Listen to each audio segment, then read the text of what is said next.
There it is. There we go. Hello, everybody. Welcome to the live stream. I don't know, do we call this show us your TDs or we just call this DGen Stream Live College game of the week and lose money? That's what we do. As always, AJ Ryder here along with my good friend Tyler Cintron as we bring to you the number 11 Kentucky Wildcats as they take on the number 1 team in the country, the Georgia Bulldogs in Athens, Georgia. Kicking off here very shortly.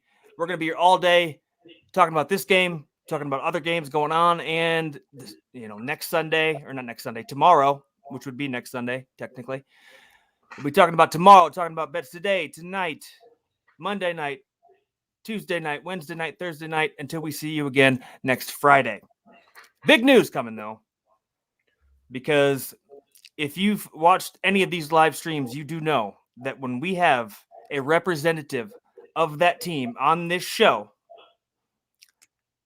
it wins. 2-0. 2-0 so far. And today, we have a 4-year starter at cornerback for the Kentucky Wildcats, Trevard Lindley. He'll be on here at the start of the second quarter. Currently a defensive coordinator for Bourbon County, Kentucky.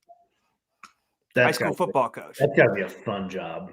I think they're 4-1 right now, but they won't give me the score from yesterday's game, so we'll have to figure that out when he gets on. Bourbon County, that's a Bourbon County Colonels. Whoa. We gotta get some of that swag. Dude, Bourbon County, you gotta imagine they're just winning games left and right. Such a cool name. But all right, so before this game kicks off, how you been doing this today? I guess the notoriously bad early slate better. Yes. So carrying on the theme of going 1-1 on Fridays, missed out on Oregon first half last night and covered Syracuse plus 13.5. They've been covering machines a little bit this season. This morning lost over 60 in Texas and Oklahoma State, and lost Arkansas minus 4.5. Did I take anything else? I kind of took Badger out, went on a little walk. I think those were my only 2 plays from this morning. I don't think I'm ever going to bet against Auburn again because I just don't know when Bo Nix is going to actually do something and when he's just going to shit the bed. Yep. I feel like that's where I'm at with Auburn right now. I was leaning towards that. I actually played it. I didn't put it out there, but I played it. I played a very small amount of money on it just because I was watching it. But this morning I went very light, and I don't even know if I was preparing for the show, so I really wasn't paying a lot of attention. I do see I was very close to taking Eastern Michigan +1 at home, which it looks like that was a good call not taking it. And then what is happening in Indiana right now?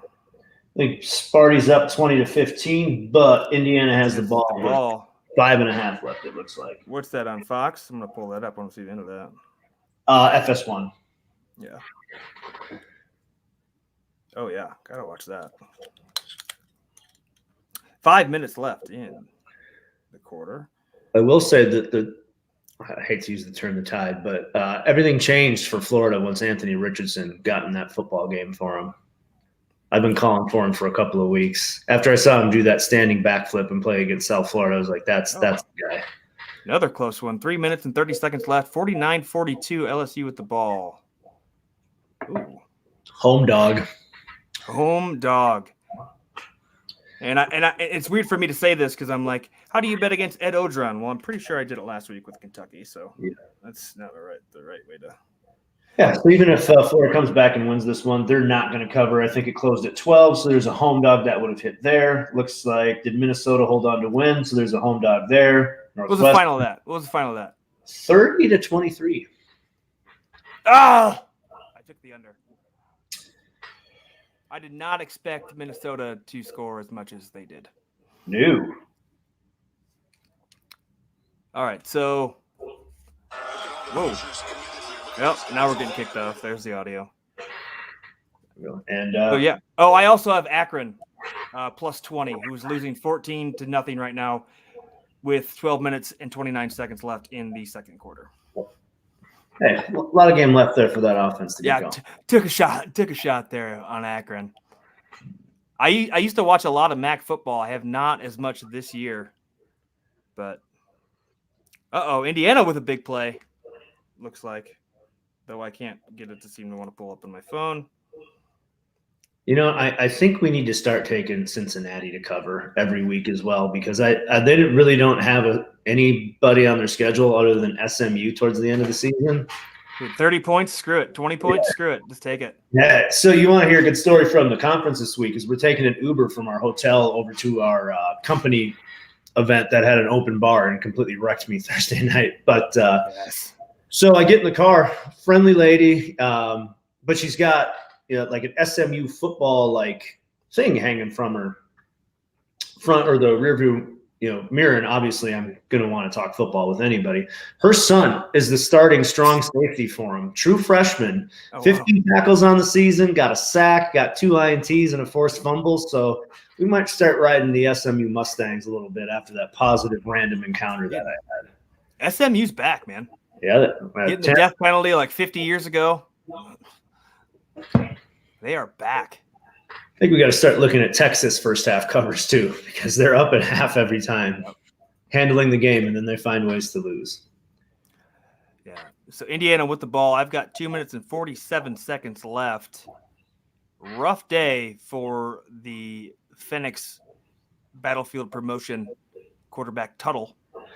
He's got 2 picks on the day and not a ton of yards, but they're in this ball game. Michigan State with a personal foul.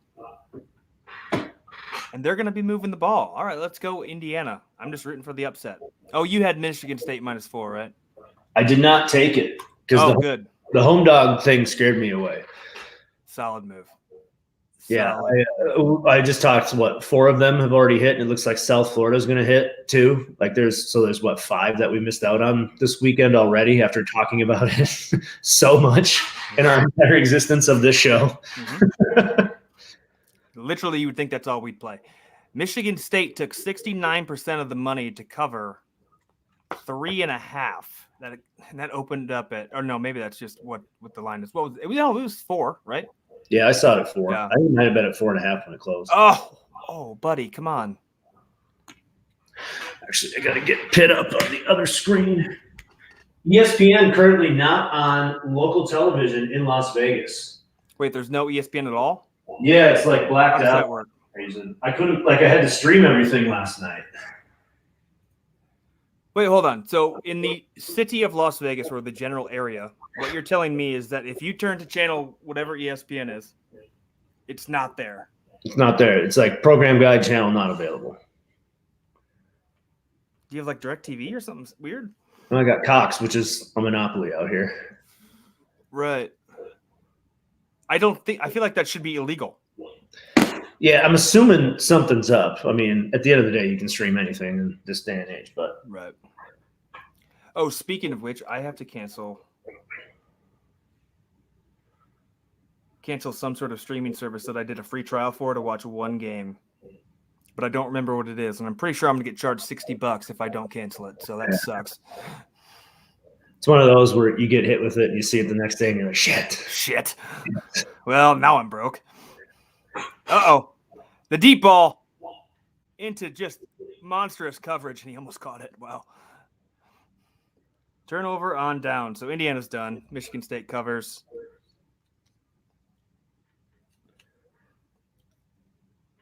Even though neither of us had any stake in that game, I was very curious. You look at Michigan State allowing these close games on the road with Indiana, Nebraska at home. I think we got to take some of that into consideration once we look at some of these numbers, once they start playing Penn State, Michigan, and Ohio State, who they all still have on their schedule. What?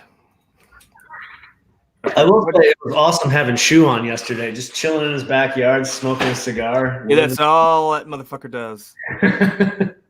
Every time he's on with us, he's just sitting in that little back porch area. He's got a cigar. Train's going by. I mean, and he'll drive. I think he only lives like 15 minutes from like Monmouth Park. Just go up there all the time. which I believe they're probably. I don't know if he. Oh, remember he said he was getting talked into going to Keeneland. I wonder if he did that. What does Oklahoma State have on the horizon? Speaking of Keeneland, kicks off in 3 minutes. Remind me because I will forget.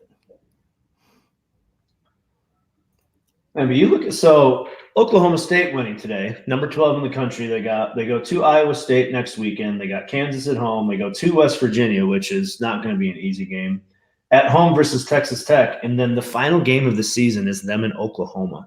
So we could get them back-to-back weeks with the regular season finale and then the Big 12 championship game. That would be very interesting. Unheard of. Speaking of which, I do have cool access now. We're going to do fun things because I can do things like, oh, you want to know what the top 25 is right now? Bam! There it is. That Baylor BYU game is super interesting to me. I got that one DVR'd, and I don't even know when I'm going to watch it this week. So we got Monday Night Football, NBA tips off Tuesday, college hoops is down the pike. We got MLB postseason. It's a lot going on. Fun times for sports fans. That is for sure. And I really don't bet on baseball and really don't care now that the Brewers are gone, but I love atmospheres. And every game that I've watched has just been an awesome atmosphere. Oh, playoff baseball is incredible. Yeah. Incredible. Even though I don't like them at all, I was halfway rooting for the White Sox just because Chicago, like at least that makes baseball relevant still in this area. But they suck too. What was it? John Cusack was Barstow came after him. Yeah, I thought that was hilarious. Like, don't tell John Cusack what he can and cannot root for, guys. Just leave him alone. Because I listen to their pick show daily. Because I mean, if people want to sit around and talk shop, I'll listen. I'll join in any day of the week. I enjoy it so much. And they didn't even know who John Cusack was. I didn't know who John Cusack is, man. Wait, they didn't know who he was? Yeah, like say anything's like one of the most iconic movie scenes ever. Dude. He saved the world in 2012. Yeah. He saved the world. Oh, and these ZYN wintergreen pouches, not the biggest wintergreen guy, I found out. Because I bought one of their like sampler packs online for super cheap. I didn't even know. I don't know what those. I do. I go tobacco-less and I go the Velo. Yeah, these are tobacco. Oh yeah, those ones. Yeah. I know those. Yeah. Those suck. I hate those. I got to get Velo next time. I have tried those. I do not like them. These citrus ones are fucking money. Well, these things last about 20 minutes. I'll keep this in forever. All right, Velo it is next time. North Carolina already up 7-0 against the Miami Hurricanes. Less than 5 minutes in the game. Surprised? Not really. I was watching Hammer Down, the McAfee one that they do, the gambling one. I don't know if you ever watched that, but I was watching that. They were big on North Carolina, but they did not like the line. But they went for it. I stayed away. I couldn't do it. Yeah, I told myself I'm not betting on Miami for the rest of the year. So all right, here we go, Huskies. Huskies kicking off against Bowling Green. I'm very nervous about this game. They're 9-point favorites at home. They may very well lose this game by 20. But they're 9-point favorites, correct? Yep. Dude, Rocky Lombardi, I will bet that name every single time. Let's go. What happened to Purdue caused the turnover. A little misfortune there for Iowa getting a taste of their own medicine. That's another one too, where how do you trust Iowa having to lay like 10 points in a game where there might be 20 scored? Well, that's the thing with like Wisconsin, Iowa, like I don't know. Sometimes they struggle to score 20, but at the same time, it's tough to score on those defenses if you don't have like an elite like even the Notre Dame game. They returned that kick for a touchdown, and then they had 2 pick sixes. Like I think the Wisconsin defense only gave up 20 points at that time. Yeah. That game was hard to watch for a while. Why can't I find Northern Illinois?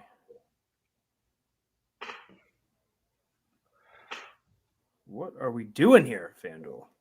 Sparty's officially done. Florida Yeah. officially done. LSU wins that game 49-42. I believe LSU was plus 400 on the money line. So congrats to anybody that was bold to take that. Solid.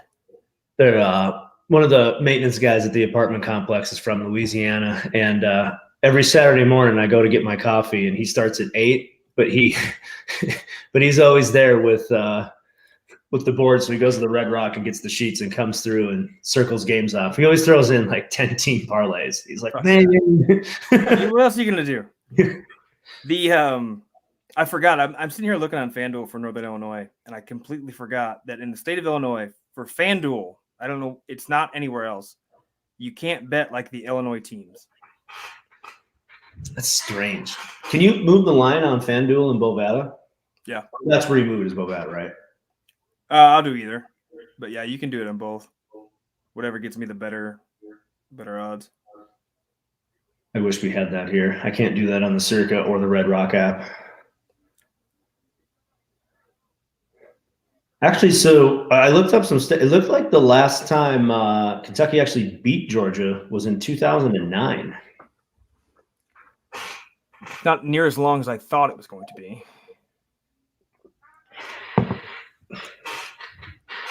All right, well, I can't find this, and now I'm getting mad. I just want to support my guy, Rocky Lombardi. Let me do that. There it is. Oh, 9.5 now, live line. I might wait. See what happens. What I hate when they tell me this because I always think it's always 15 minutes fucking after the posted kickoff time. So I don't know why I was in a hurry to get on. Right, CBS always likes their delays. Yeah. Oh, I seen our boy Sam is active on Twitter. We should send him a link. Just have him show up. Yeah, why not? Come join. I'm gonna do it. Gotta find the link. Talk about pro wrestling, though. I remember just how wrestling fans just eat up the dumbest things. Like when we were saying that he was 6'5", and they were like stark raving mad about that.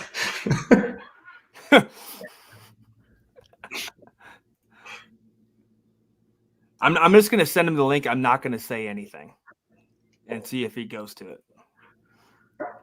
I'm actually going to be in the Baltimore area the first week of November. I got to figure out that schedule. And last time I was out there, he was out of town. So,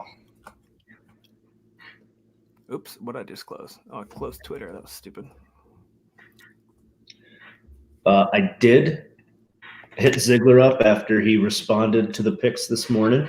Yeah, because he currently lives in Phoenix and huge Browns fan. So we got Browns and Cards tomorrow, so I asked him if you want to come in and give some insight there. There you go. There you go. What else do you – okay, so back to betting talk because we've kind of just fumbled around for the last couple minutes. What do you have going on at the moment? I got Pitt -5. I got that earlier before it moved. And then I have Georgia first half -13.5 because that's treated me well. Undefeated, the entire year, yep. All right. Yeah, I've got Northern -9 going right now.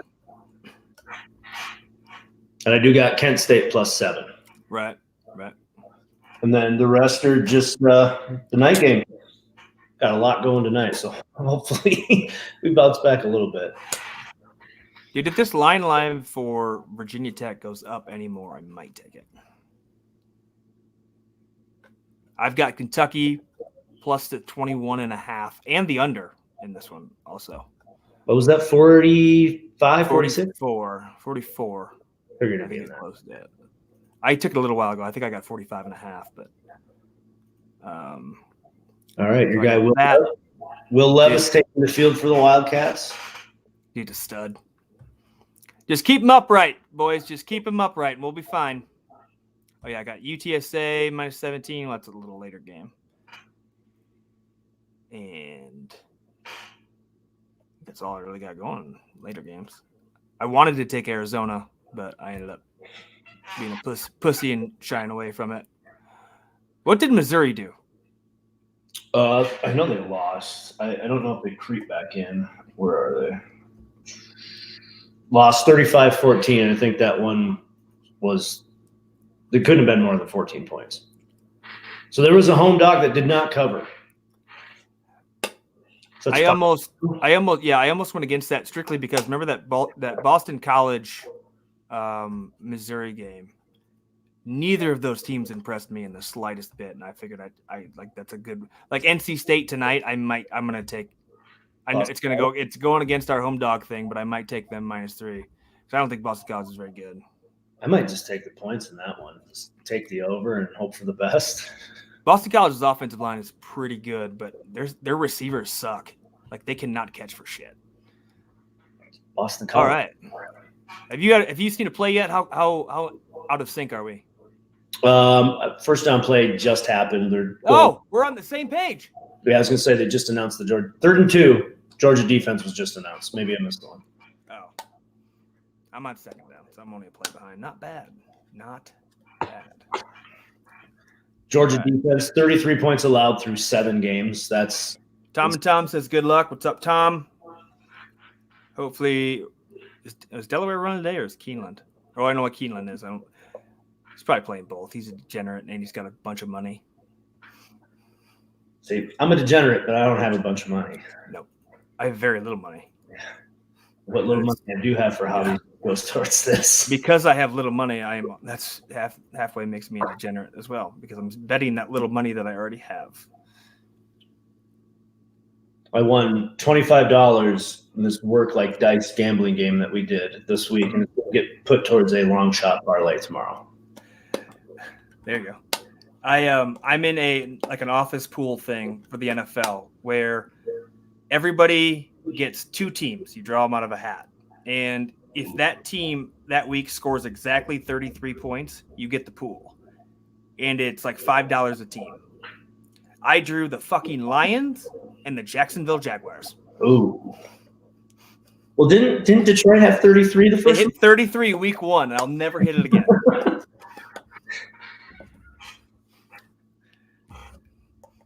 And also, too, 33 points hit with 3 other people that first week. When on average, I guess it hits only like 6 times a year. Yeah, I was going to say that can't be a common. So I split it with the 3 other people, so I made very little money, and will end up losing money if I go out the rest of the season. So, yeah, not great luck there. Did you end up taking Tennessee tonight? I couldn't decide. Yeah, I didn't see any movement one way or the other, and I was like, you know what? I'm just going to parlay it. I took Ole Miss -2.5, and I got 82. I took the over. I saw it still climbing up, too. How much money's on that over, I wonder? It's got to be – you would think everyone in the world would be like, dude, 82 is so much. The only thing that scares me is Tennessee kind of slowed down in the second half against Missouri and South Carolina, but – they had the game in hand. I mean, you have to keep the foot on the gas pedal against Ole Miss. Right. Yeah, because they can score quickly. 83% of the money on Tennessee. I'm riding Ole Miss all the way. 68% of the money on the under at my screen just moved. The tickets were even at 50 apiece, and then a big discrepancy there with the money and the tickets with 82% of the money. Ooh, big money happening on Tennessee. Interesting. False start by the Wildcats. 2nd and 14, not ideal. Not an ideal situation against this defense. After that 2nd and 9 play? Yep. Oh. We got 1 first down. That's pretty good. Ooh. My guy that used to hook me up at the Venetian all the time, he was their VP of communications and marketing. So he just used to kick me, like he would text me on Friday and be like, "Yo, we got 7 rooms vacant or whatever rooms vacant tonight. You want to come down and just spend the weekend here?" I'm like, "Yep, I do." He's a Georgia alum, so I've always had a soft spot for him there.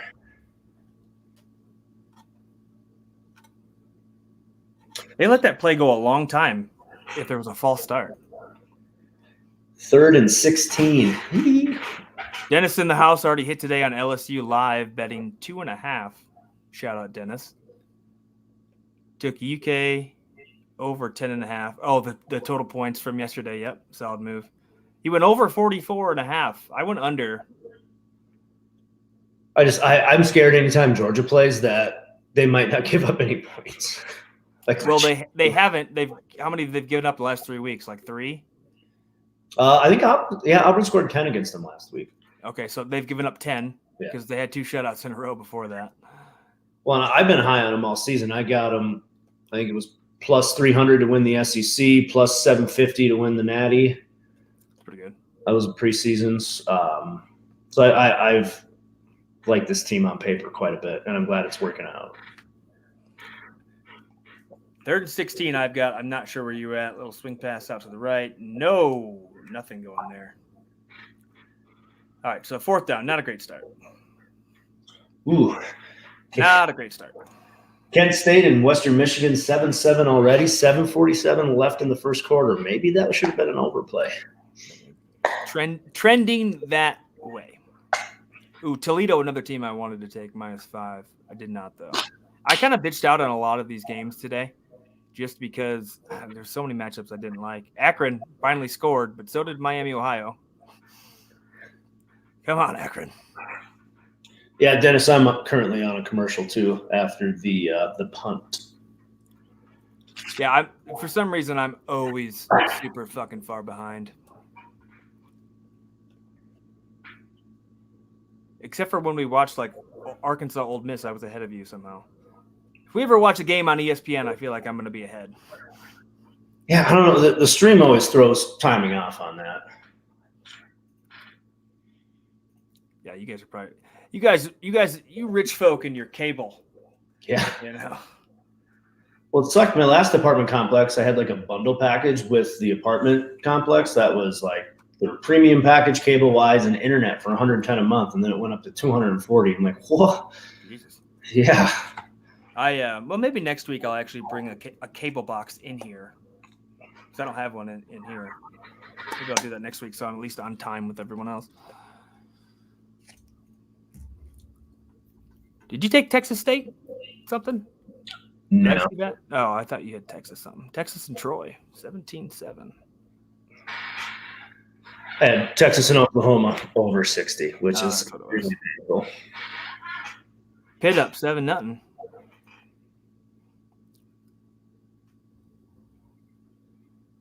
Yeah, Western Michigan ties it. Bowling Green stay with the ball.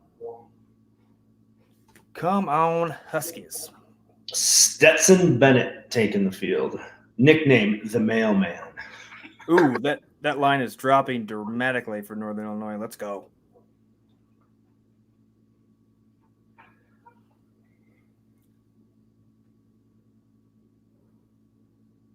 Halfway through the first quarter. Oh, 5.5. Fuck yeah.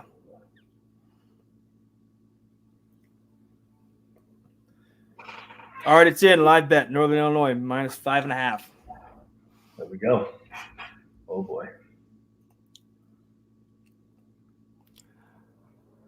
Well, don't worry. I don't have a TV after 4:30 from working. You do not have a TV after 4:30? Oh, are you at work right now? Oh, you still got a phone. You still check scores on the phone. That's true. Because you get those screen reports on iPhones every week. It's like ESPN and Twitter are like the top 2 things accessed. Oh, yeah, I bet. Let's go back to fucking Stetson Bennett. Splitting time with JT Daniels, weirdly, for early on in the year. Oh, I don't get to look at the lineups no more. That's no fun.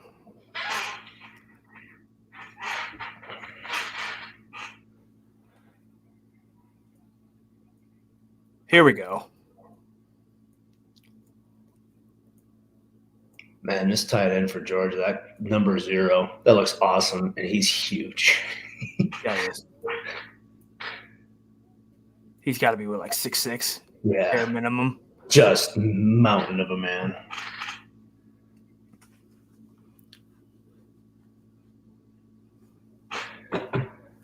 Uh-oh.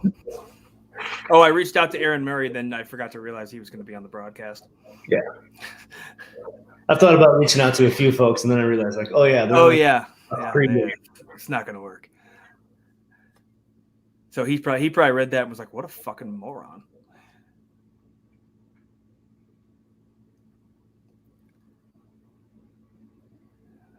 Oh.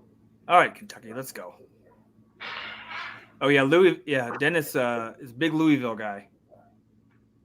Who do they got today? They're out this weekend. Yeah, but he doesn't like Kentucky. Ah, that would make sense.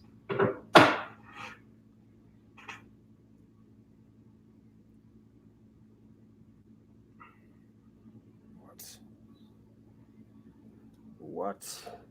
Oh, I'm going to have to put in another crazy, stupidly long small school parlay here in a little bit. Because I did so well last week. As it sits now, we have 0 top 25 matchups next week. Really? Yep. Wow. I don't think that's going to jump by the eye test here. I mean, LSU could jump in at 25. They got Ole Miss next weekend.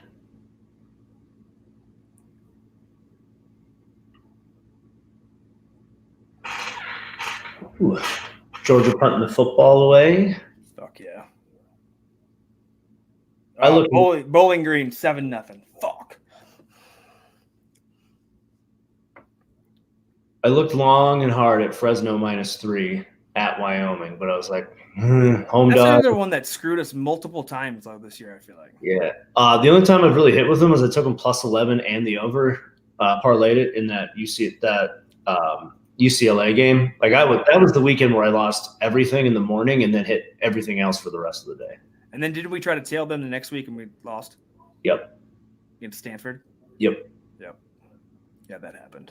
Yeah, was it Stanford? I can't remember. I just remember losing. That's why I don't want to bet UCLA. I think Washington isn't that good, but UCLA, I don't know who the fuck's going to show up. So many shitty, like, just weekly in and out. Who knows what's going to happen?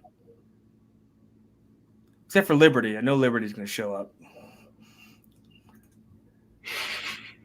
Yeah, Liberty. Hugh Freeze out there. You think he's ever going to get a crack at a major job again? I think anyone waits long enough and does well enough, they will. I mean, I don't think a lot of people expected Kiffin to so fast. True. I saw he was like out to dinner and whatnot last night. I'm like, come on, man. let's get you your prep for this game. Dude, guys got to eat. Yeah. Wow. Purdue 2nd and goal. Here we go, Boilermakers. Boiler up, man. We played Purdue when I was at Eastern, my freshman year.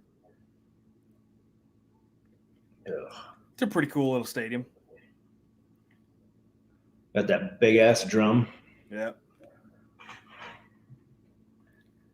Oh, anything else cooking? I mean, we got super lucky last week with the games we were watching at the time. I would just expect this one to be a massive letdown. I mean, that's tough to top with that Texas-Oklahoma game. Easily the most exciting game that there's been this season. Well, I mean, and we had maybe the second most entertaining Ole Miss and Arkansas on at the exact same time. And, of course, I was on the wrong side of both of them. Classic. Touchdown Boilermakers. Here we go now. Boiler up.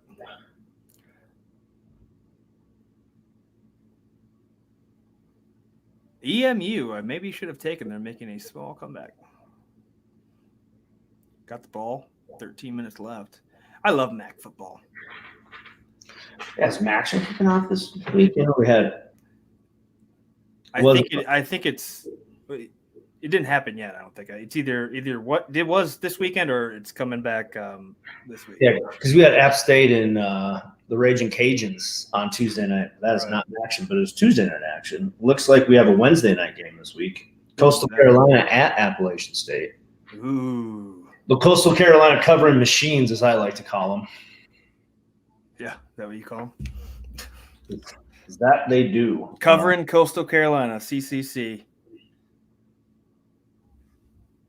We officially don't have Maction until Tuesday, November 2nd. And of course, wow. I thought somebody I already seen somebody talking about it. And of course, I'm traveling that day, so we'll have to put those in early. Here we go now, Will. Had basically the same play they ran on third down the last drive. That's how they started first and 10.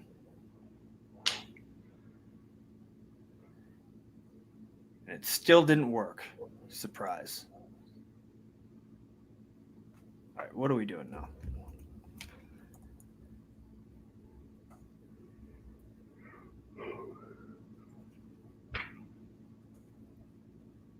It's a travesty that Ole Miss and Tennessee isn't on some sort of broadcast because I don't think I can even get SEC Network out here. I might order SEC Network just for that. Think they give a 7-day free trial? Maybe. I think it was intertwined with ESPN. Let's look. It's the same company, and is it not? I think so. So they might. All right, what do we got going here? Falling behind on the horses. Oh shit. You can watch. You get a free trial with Hulu, apparently. Oh, there we go. For the SEC Network? That's what it says. Watch SEC Network online, Hulu, free trial. I don't know if that's just a clickbait ad, but. Uh-oh. Oh! That was lucky. How to watch SEC Network without live cable in 2021 looks like Hulu and Sling have it as part of their free trial. No, Dennis, I doubt they're in the blackout uniforms today. They should be. If they were smart, they would be. They would just wear them every single game. But I don't believe they are. I might send over the link to El Hombre to see what he's doing.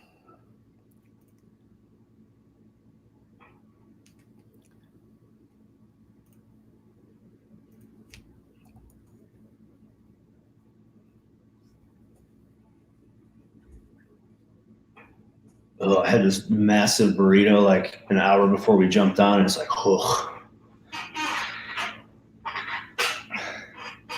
I love these Aflac, Dion, and Nick Saban commercials. Wonder how much Nick Saban gets paid by Aflac. Well, I mean, he probably gets paid because what's he get from Bama? It's like I think it's got to be 9 or 10 a year. Yeah. Because I think Dabo was second, and he was at like 8. Nick Saban's salary. Well, it used to be a lot of times those commercials and shit. You'd get like half a mil just to show up, but this was like years ago for a lot of those guys. So I would Nick Saban probably getting 7 digits. Yeah, 8-year, 84.8 million extension. Not bad. That's why he's got his own fucking lake. Yeah. I would probably do the same if I was making, what is it, $10 million a year? Yeah. Did you ever watch Eli's Places like I told you to? No. This week has just been like no sleep, on the go. Couldn't even work because of the conference, so I had to do everything Monday and caught up on some this morning. Yeah, he takes all his whole freshman class out to his little lake there, puts them on the back of like on a big inner tube behind the boat, like a big nice speedboat, like a Nick Saban size speedboat. Fucking then tries to whip them off and shit. I think we've all been there growing up in the Midwest. I've been on an inner tube once or twice, that's for sure. Arch Manning was at the Texas game this morning, so maybe that's lost. He lost yesterday. Yeah, I saw that. I still think it's great that Kiffin only follows Arch Manning on Instagram. Solid move.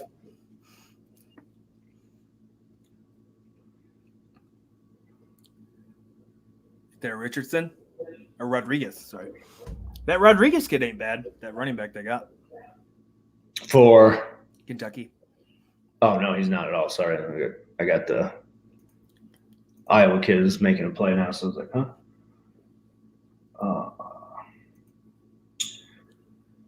So North Carolina's up 14-7 with 8:03 left in the first quarter. Oh, wow. Over. I didn't think Miami's offense was that capable. It's because Sam Howell threw a pick six. So that yeah. Oh. I seen him muff that punt and I got excited. I wish I knew like a Kentucky chant. I don't know what they do because I'd do it right now.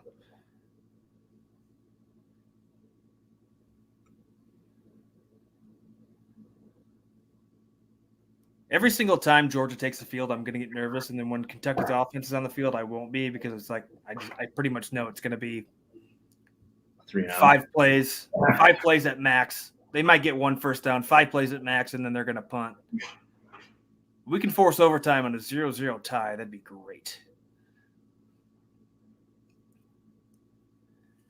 This Kentucky defense looks solid, though, so far. Yeah, it does. Well, I mean, Mark Stoops is a defensive mastermind. Yeah, he was the D coordinator of the year. Florida State won the Natty. Was he? Mm-hmm. Speaking of Kentucky defense, got a member of that Kentucky defense, which also too I learned today. The last time that Kentucky beat a number 1 ranked school, our boy was on that team. What year was that? 2007 or 8. Beat LSU. Oh, was that the Hail Mary game? That was 3 overtime game. So yeah, that must have been what, the mid 2000s. That why that I remember. No, was it that game? Was it LSU? I think it was Kentucky. It might have been the bowl game.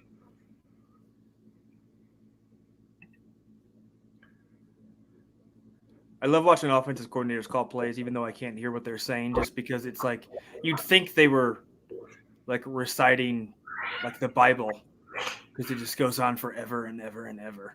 Yeah, like listening to McVay call back some of those plays when they're like, "Yeah, it was 3rd and 7 in this game with 6:20 left in the fourth quarter," and he like rattles off the play they called. I've just seen Kirby Smart get very upset and about whip his visor off.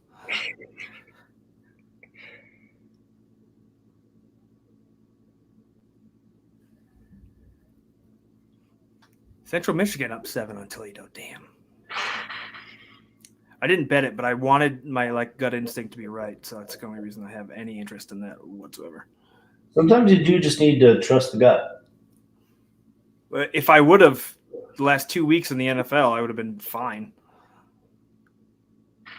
Well, I was looking at that NFL slate a little bit this morning. There is not a lot that I like tomorrow. Yeah, this weekend's kind of like it's tough. Yeah. What I like the most is the Monday night game and the Bills covering because Tennessee does not have any sort of defense. Yeah, those guys were – oh, yeah, after you left, I got attacked for wanting to take the Bills by Shu and Randy. Well, Randy's a big Titans fan, so he's biased, and he thinks everyone sucks. And then Shu just has his opinion. I'm like, dude, are you guys kidding me? Like, I get we all like Derrick Henry because he's a fucking beast, but they have the worst offensive line in football. Yeah, and their defense is awful. And Buffalo has a defense that a kid from Miami that they drafted. Did they get? Yeah, they got Russo making plays out there, tipping that ball and picking it off last week. Yeah. Dennis says, okay, if I was a college coach, I wouldn't send a QB out there if he couldn't call his own audibles and not have to look at the pretty pictures or have everyone on offense look over to the sideline. I think every college team does that now with their no-huddle look or when they like the look that the defense is given. Well, also, too, they're college kids. They've only been in the system for – it's a big step up when you go from like a high school program to a college program anywhere. Yeah. Like it becomes a lot more intricate than And what you're facing a Kentucky defense coached by Mark Stoops or a Georgia defense coached by Kirby Smart. Yeah.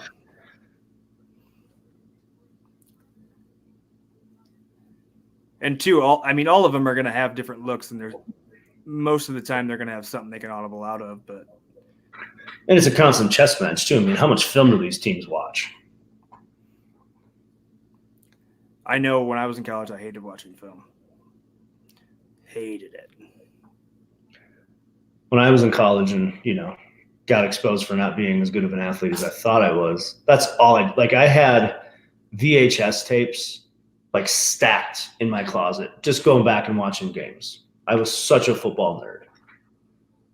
And now it's just all on demand. I can go to YouTube and search 2007, Cal Stanford if I wanted to. Yeah, there will be a lot of mistakes, but that's what practice is for, in my opinion. And two, how confused would the other team be now? Well, in practice, too, you're mostly concentrating on just the looks that you're going to give you and where they're going to go with the ball. Yeah. I mean, practices aren't very – because you're going against your scout team, realistically, the whole time. Oh, get to him. There we go, D. You go against the scout team the whole time. The scout team's told not to really – if you get anywhere 5 yards within that quarterback, you're probably getting kicked off the team. Because you're already on scout team, so you're not very highly regarded as far as the coaches are concerned. And really, it's it's not very physical once you get in there. So I guess when you get a look, and every offense is different too, obviously,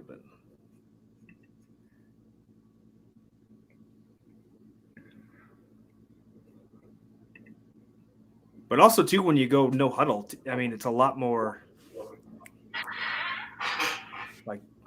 Bang, bang, bang. Once you're trying to get up to the line to see the look so the coaches can get the look and then tell you what they want to run, basically. Kentucky's got a tight end, number 83, last name Rigg. I like that. Rigg.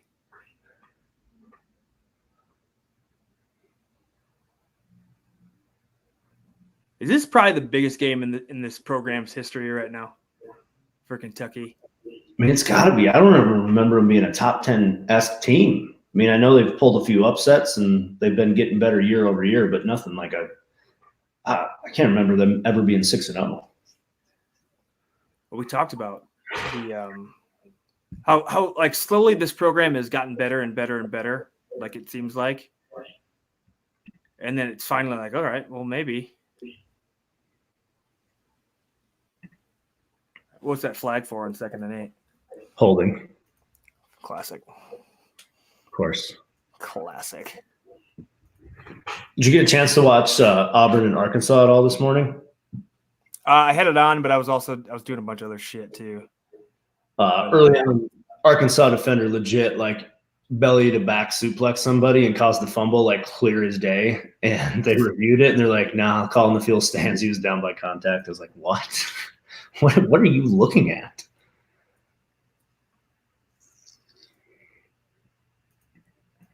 Oh, awesome. I'm already out of pick 4.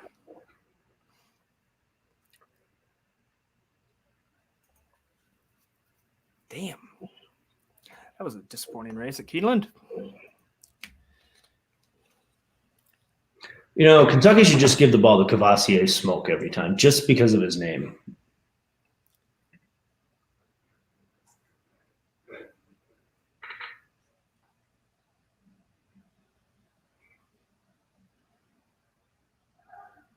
I got 2nd and 10. What's the next down and distance going to be?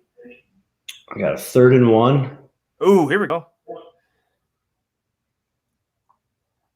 They're eventually going to punt on this drive. They need to get down to the field a little bit farther before they punt and not give Georgia the ball back at the 50. Man. If you're Stoops, are you thinking to yourself, it's kind of what you think, we might not score this game, but we can't obviously we can't give up points. So let's just get the ball down as far as we can. Then we'll punt it to give them a longer field, and then we can stop them from there. Yeah, and I'm not sure about the play call of running it directly at Jordan Davis. No, they That did. guy is as close to Aaron Donald as I've seen in a long time. Wow. I mean, he might be the best player in college football. Wow.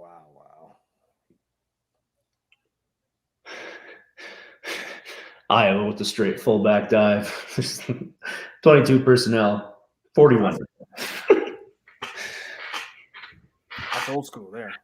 He's got a cowboy collar on, too. We like that. You don't see those much anymore. No, you don't.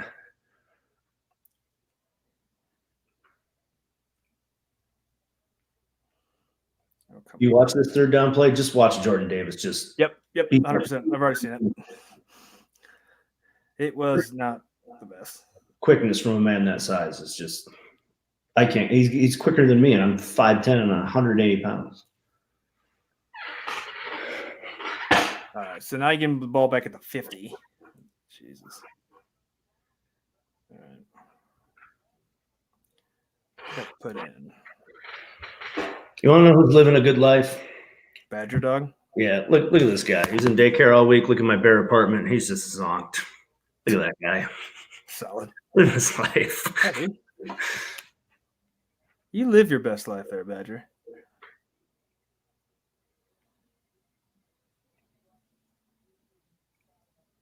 Come on. Watching Georgia, too, it's almost like they loosen up the defense by throwing the ball, and then they just run it for the rest of the game and just pound you with it.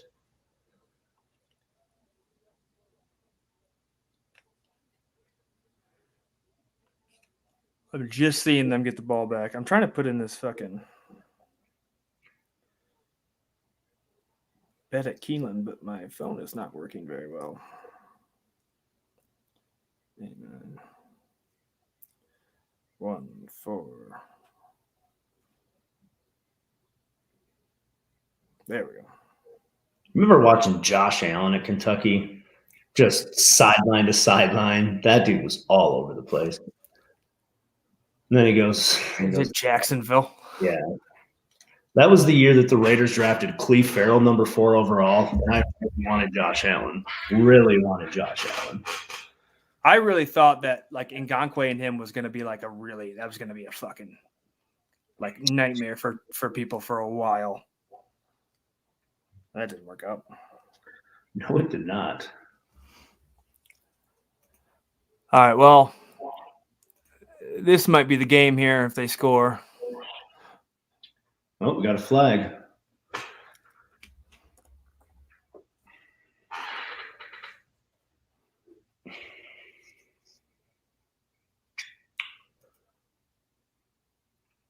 Let's put it on.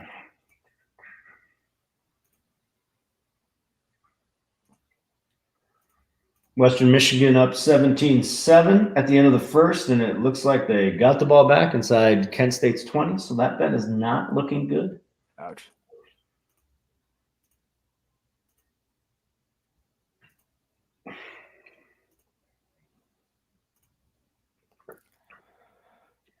Yeah. Oh! I thought that was going to be a lot bigger hit. Yeah, an eligible lineman downfield, which happens on those RPO type looks.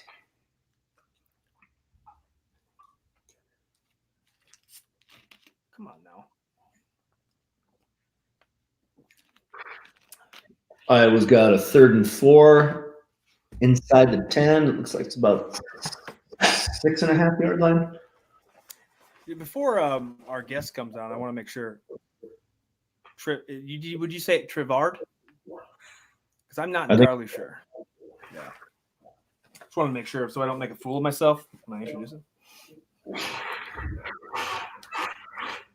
Oh, Purdue just dropped a easy pick 6.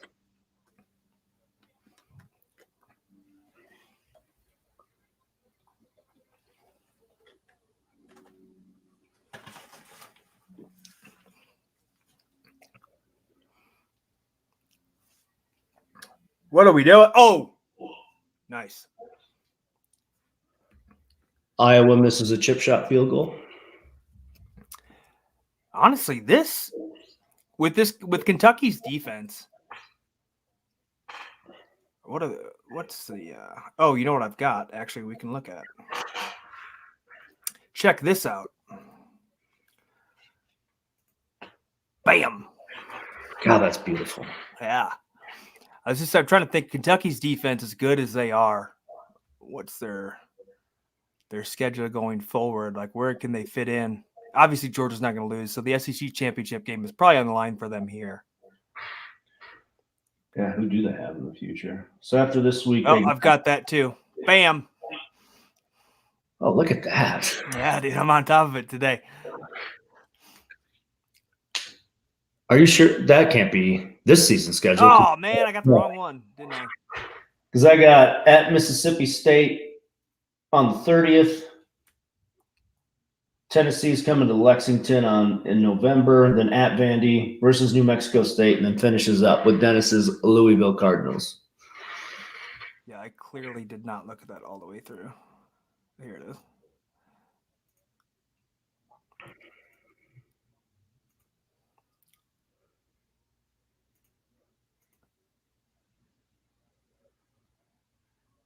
I was so happy to do it. I thought that was a cooler picture, so I went with it, and I didn't even realize.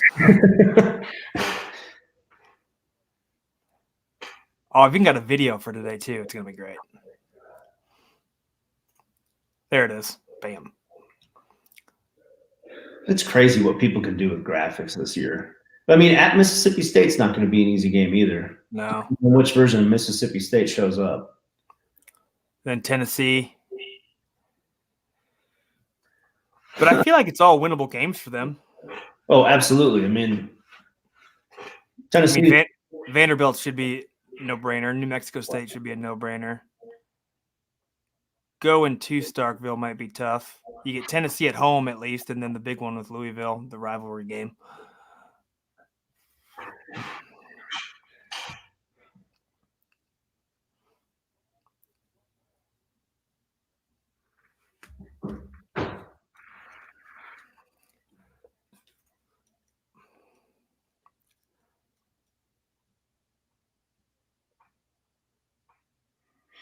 Yeah, dude, it's crazy. When I was looking back at some of those older Kentucky teams from like 2007, like Rich Brooks's last few years, and just looking at like in a 7-week period, you played 5 top 25 schools. That's the SEC, man. Yeah, dude. But I feel like it was such a better SEC than like I'm seeing right now. Because the SEC now just seems so front loaded or top heavy. Yeah. And then everything else is sort of like. I mean, the SEC West is going to have a shakeout finish. I mean, Alabama goes to Auburn this season, and Alabama does not play good on the road. Yeah, speaking of the SEC West, bam, there it is again. Which, too, now, that Alabama loss opens up the door for Ole Miss. It does.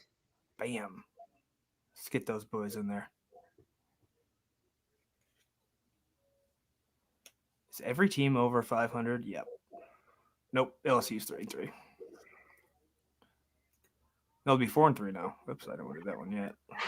Uh-oh. Speaking of which, let me hide that. Ladies and gentlemen, welcome now to the show. I've started as a true freshman for the Kentucky Wildcats. I would think he'd be a legend at cornerback for that squad, starting that many years. 4th round draft pick to the Philadelphia Eagles, ladies and gentlemen, Trayvard Lindley. Welcome. Hey. What's up, man? Oh, not much. How y'all doing? Good. Where are you at? Oh, I'm at a friend's house watching the game. All right. What's up, man? I was looking at your team last night, trying to figure out how you did. Did you guys win yesterday or what? Oh no, we lost 48-35. Oh, yeah, tough loss. Because you guys were what, 4-1, 5-1 going into that game? We're 4-4, but one of the losses was a COVID loss. So since we didn't play our game, they threw us an L. Yeah. That's not what I was told on the internet. Oh, well, that's a true story. Man, I was sitting here thinking you guys were about to make this big state title run or something. Looking at your record, and I'm like, oh, here we go.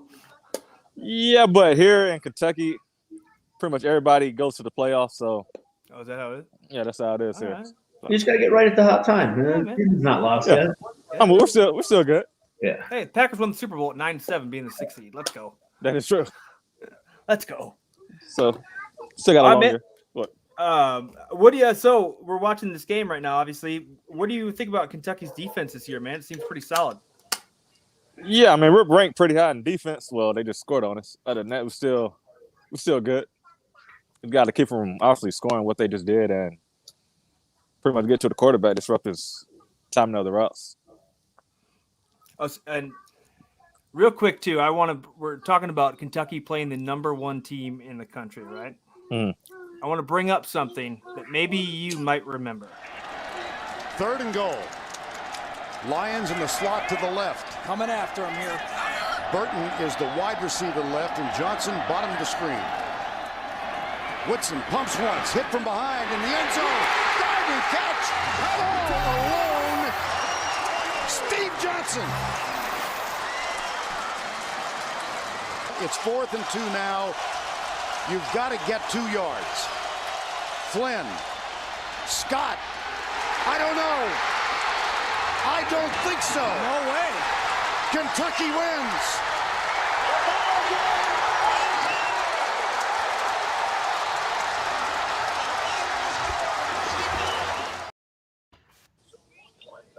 How cool was that? Oh, that was very cool. I mean, going into the game, I thought nobody gave us a chance to go out there and actually win the game. So we just went out there and did what everybody said we couldn't do. Man, I forgot Stevie Johnson was on that team. He had a nice little run with Buffalo there for a bit too. Yeah, I think he played around 10 seasons or so. Yeah. Yeah, but when LSU came to town last week, I think a couple of players all came here. We pretty much sat and watched the game together. And Stevie Johnson was one of the guys that came. Nice. Yeah. You played with a lot of Kentucky had almost a really good pipeline for the NFL for a while there while you were there, because with like Randall Cobb, Danny Trevathan was, I believe you guys were teammates at one point in time. Yes. You guys had some dudes come out of that team. Yeah, we had a lot of good players that came out, and we got some that's still playing in the league from when I played with them. So we still got a lot of guys out there playing, and good players still after school. So we still got a good line of players coming in, going to the NFL. Yeah, we were talking earlier too, yesterday and today as well. It always kind of felt like that Kentucky team for the last, decade or so, since you were there, has been building like this very steadily. Every year they seem to be better and better and talked about a little bit more. And then now here we are, the first 6-0 start since like the 50s. And you're number 11 playing number 1 Georgia with a huge opportunity. I mean, did you guys ever think that this program was going to get to that point when you were there? I mean, everybody say we all want to think so. Just pretty much before I got there, I would say it's like the old Kentucky. We get up big on some teams, and around 3rd or 4th quarter, we go flat. So, but the past couple of years, we just kept winning every year. Then all of a sudden, we 6-0 right now. I'm playing Georgia, who's 6-0. So, I guess we've been building something for the past decade or so, and then hopefully we can keep it going. I think Mark Stoops has everything going in a pretty good direction. Yeah. If I had to chime in there. Yeah, they're getting a lot of good recruits that's coming in, and I want to say we're top 10 in recruiting right now, but don't quote me on that. So we're getting a lot of players that's starting to believe in Kentucky and starting to come here and play. You got any of your Bourbon County Colonels pushing in that direction? We got some good players. Just need to get some college coaches to come out there and check us out. But we got some good players. A lot of good players there. Well, yeah, come on, man. Let's go. Let's get some of these kids up here. I mean, I don't care where they go. Just try to get them to college. And just Yeah, but we want them to go to Kentucky. Oh, yes, we do. Yeah. Stay in the state. So you're now, how many years have you been coaching high school? This is my 3rd year coaching high school. And I coached middle school 6 years ago with my little brother back in Georgia. I would imagine if I was in middle school playing against a team where I was like, oh, dude, That's their coach? Shit. Probably would have been defeated going into that one. What are we doing going forward, man? I mean, you going to coach high school? We trying to get to college and coach? Like, what's the? No, right now I'm just gonna do college. I mean, not college, but right now I'm gonna do high school. But I never see myself really ever coaching, so just taking it 1 year, one step at a time. See what happens. Yeah. Right now, just trying to. That's the old cliche. Now, right now, you're just focused on next week, right? Yeah, we'll go with that. 1 week at a time. What are you doing right now? You at the park or something? What's going on? Oh no, just Oh, okay. you can see we got guys back there watching the game. So Right on. yeah. Yeah, I live in Las Vegas, so seeing like fresh green grass and green trees is really a refreshing change. Yeah, I'm like, this dude's at the dog park right now. Oh no, walking this. Definitely not. Well, it's a nice little cool fall day. Not too hot, not too windy. So Right on. All right, man. Well, what? So obviously you guys were there. I think you guys were like what, 7 wins, 8 wins most of the time you were there, correct? yeah, 7 and 8. What a tough SEC that was around that time, though. We were just looking at one of the years, and it's like, dude. I mean, not to say the SEC isn't tough now, because obviously it is, but there was a 7-week stretch where you played 5 of the top 25 teams in the country, and it felt like at the time all 5 of those teams were legit, as opposed to the SEC, where kind of seems a little top heavy more so now, where it's like Georgia and Alabama right now.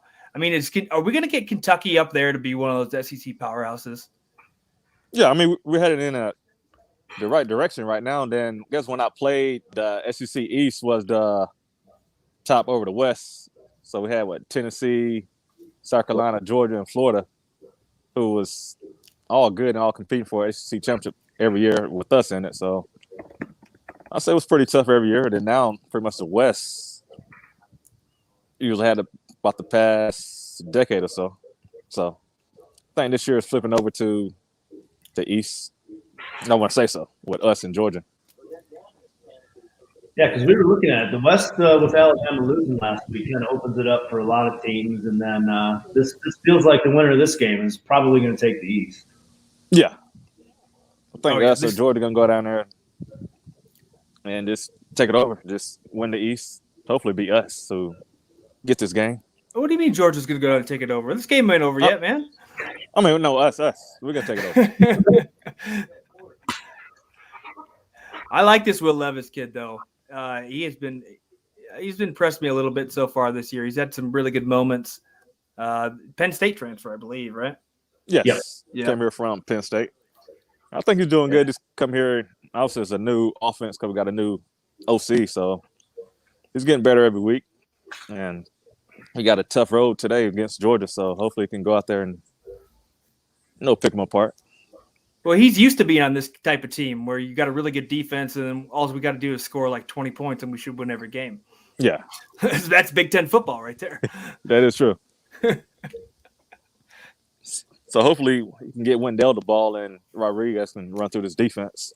Yeah, that Rodriguez kid is a stud. Yeah, he is. I think we're leading SEC in rushes right now. Yeah, he's like 6.3 yards a carry. He had like 800 yards coming to this game or something, or 400 and something. I don't remember what it was. Yeah. But he's doing really good. Well, Cavassier Smoke is on the All-American name team there. Every time I hear that come across, I hype up over that. Yeah, he has a very nice name. We played a guy at Georgia when I played named Bacardi Rambo. So yeah, that's a nice little name too. The name. Yeah, because that's a safety name if I ever heard one. Yeah, he was a safety. Well, y'all wearing Ole Miss stuff? Yeah, we're big Lane Kiffin guys. Oh, I didn't know that. Yeah. I worked for Kiffin at USC. Okay. And then as we've started this show for the past few weeks, we decided like, well, screw it, let's just get Ole Miss gear.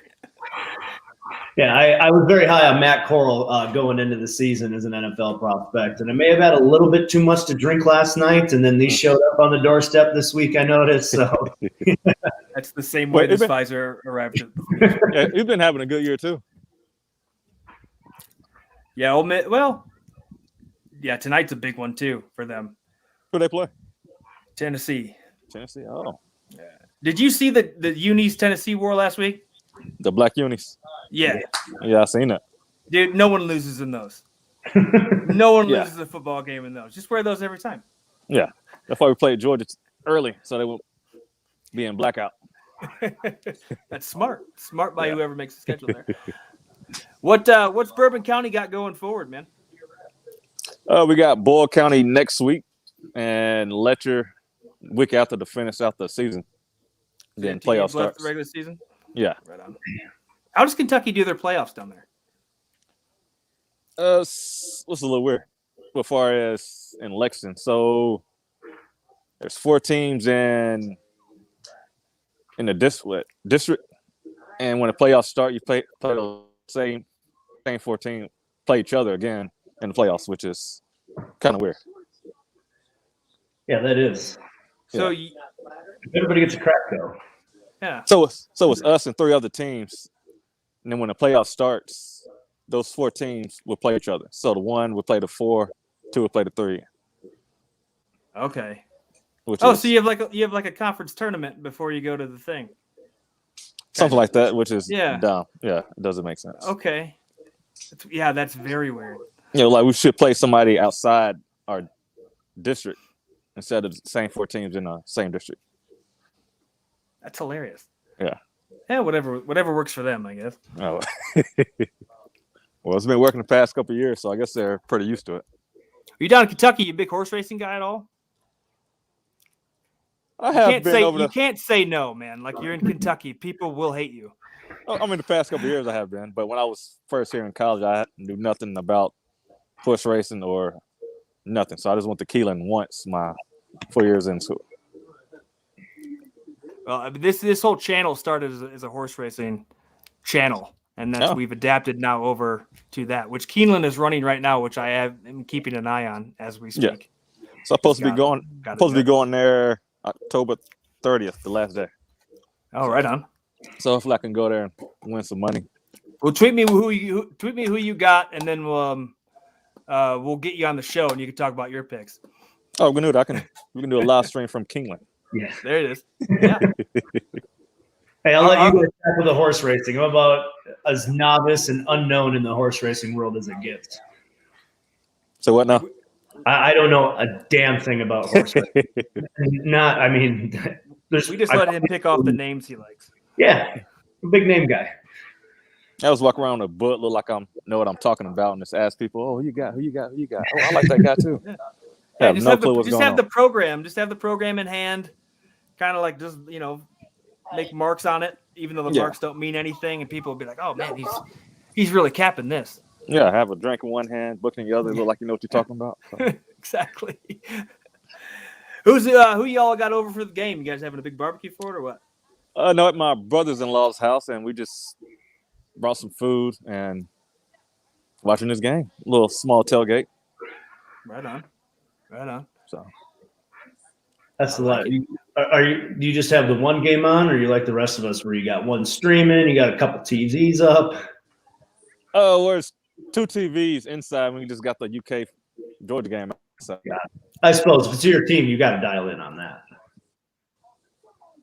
Yeah, can't have any distractions outside of that. You just got to dial in on the Wildcats. Oh, no. Yeah, just when our game goes off, we'll throw up other games and go from there. But as far as this game, we got this game. Trying to focus on this one game. Yeah, man. What? So you played in a super tough SEC, which again, that's always a weird thing to say because it's always tough.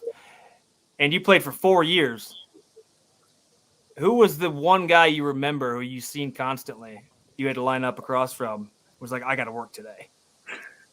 You remember anybody like that from that? I've seen most of the receivers I played against, just went against them twice because they was either juniors or seniors or sophomores. I mean, freshman and sophomore. So most of them play against twice. So AJ Green and Julio played against him twice. Yeah. And Percy Harvin, him He's okay. twice too. So most players just twice, mostly. I would say all three of those guys, you have your work. Yeah. They're okay, I guess. Yeah, they're okay. They're okay. All right. They did pretty well in the NFL, so they're not too bad. When you got recruited, man, did you know you were going to be starting like game one when you got there? Oh no, I actually got gray shirt because I tore my ACL in high school. So instead of going in and actually redshirting, I had gray shirt, which you start a semester late. So instead of starting that fall, I started in winter of that January.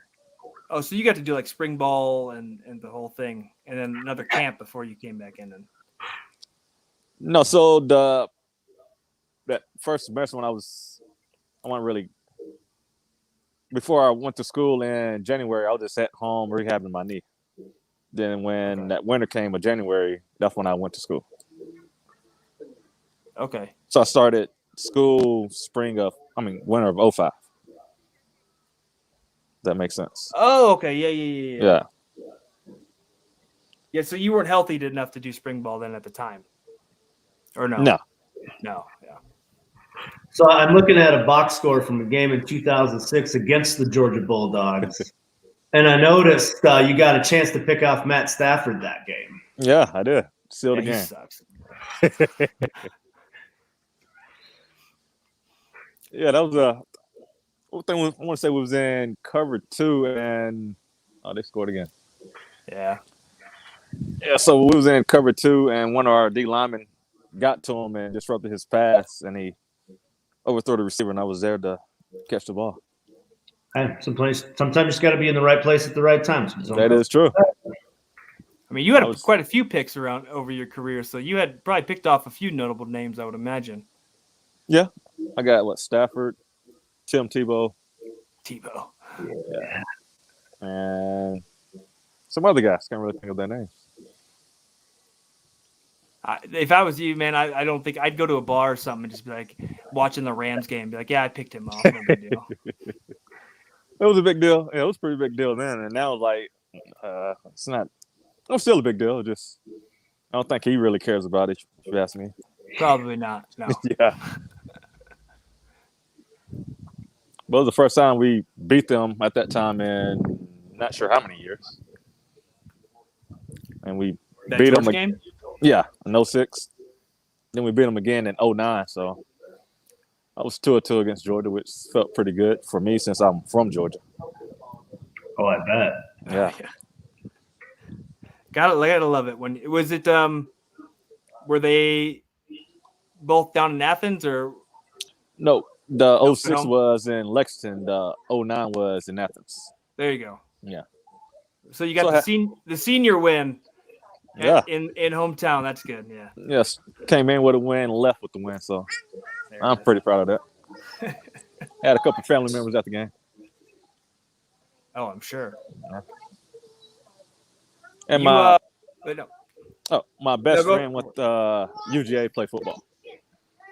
So from high school? Yeah. So we've been texting back and forth today and throughout the week. Oh yeah. How was that game then? That 2009 game. That had to feel even extra special too because you got your boy on the other side. Yeah, I mean, I feel like we got the win. So that's a lifetime worth of shit talking. Yeah.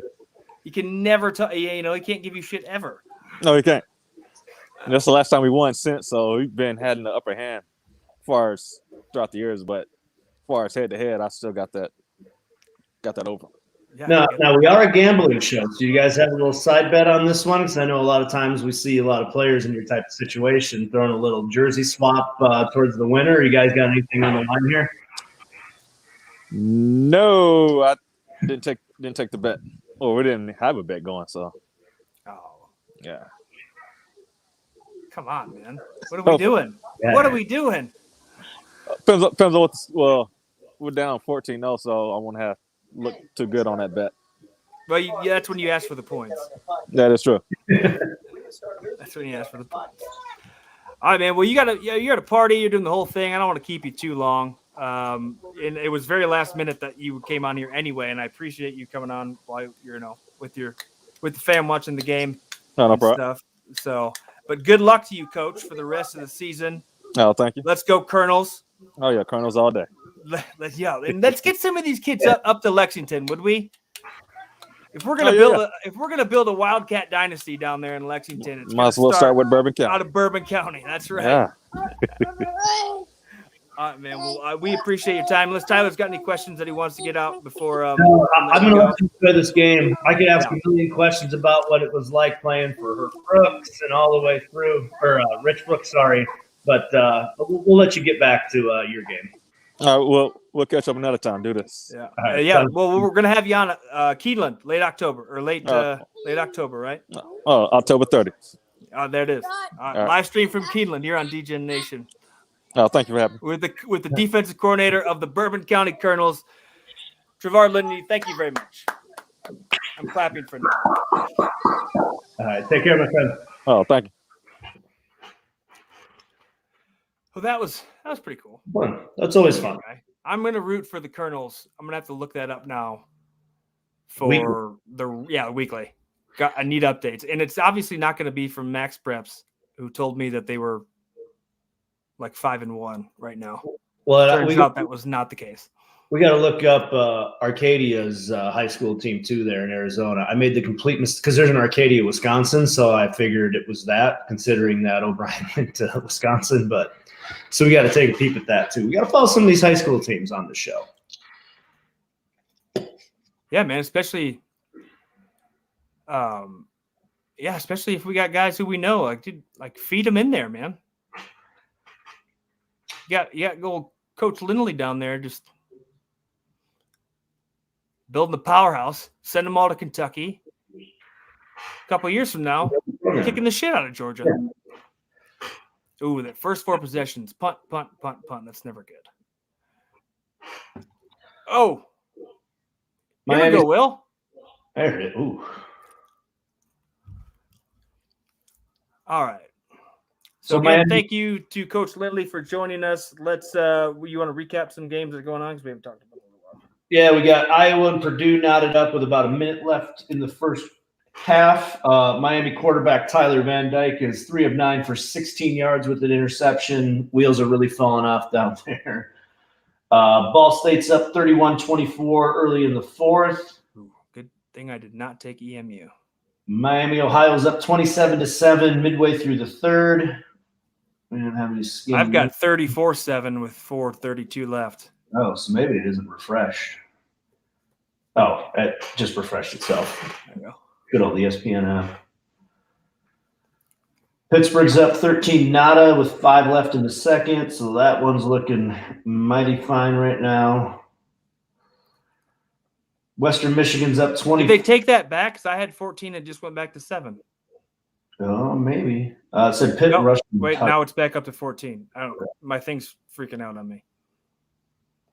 Arizona's down 6-0 against Colorado. A couple field goals in that game. 4 minutes, 10 seconds left in the second quarter. What a fucking shit game that is.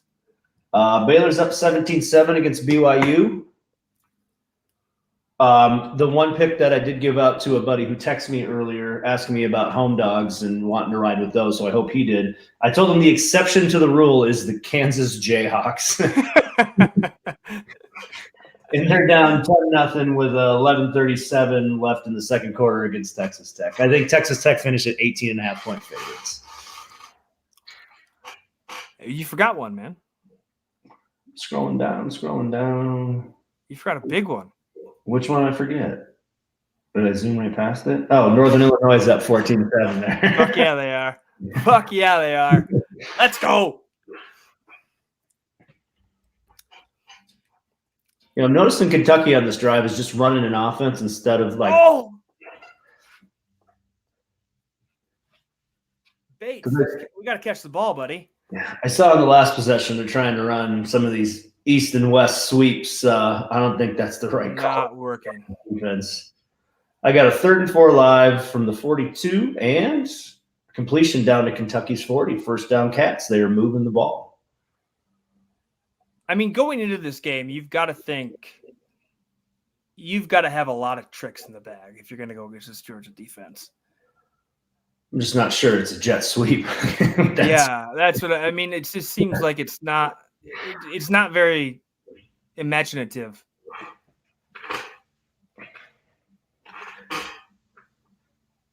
I do like if you're going to go up against Georgia with your offense, you've got to be, you got to be creative and do things different. Otherwise, you're just going to be.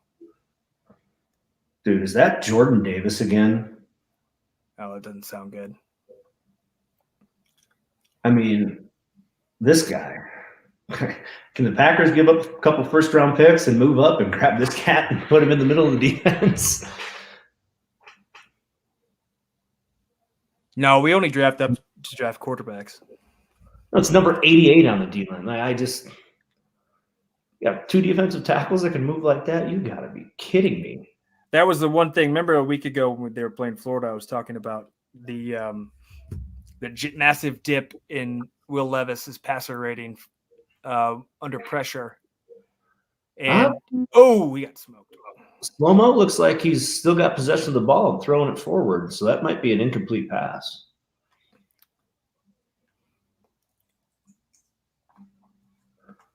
David Bell, Purdue wide receiver, career against Iowa, 2019, had 13 catches. Oh, they popped it off, but this kid's played pretty well. He's got 5 catches for 101 yards against them today, still in the first half.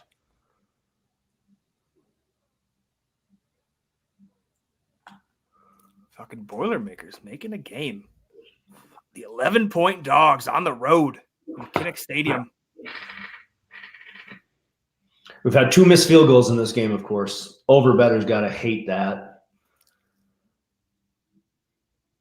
In the Iowa game? Yep.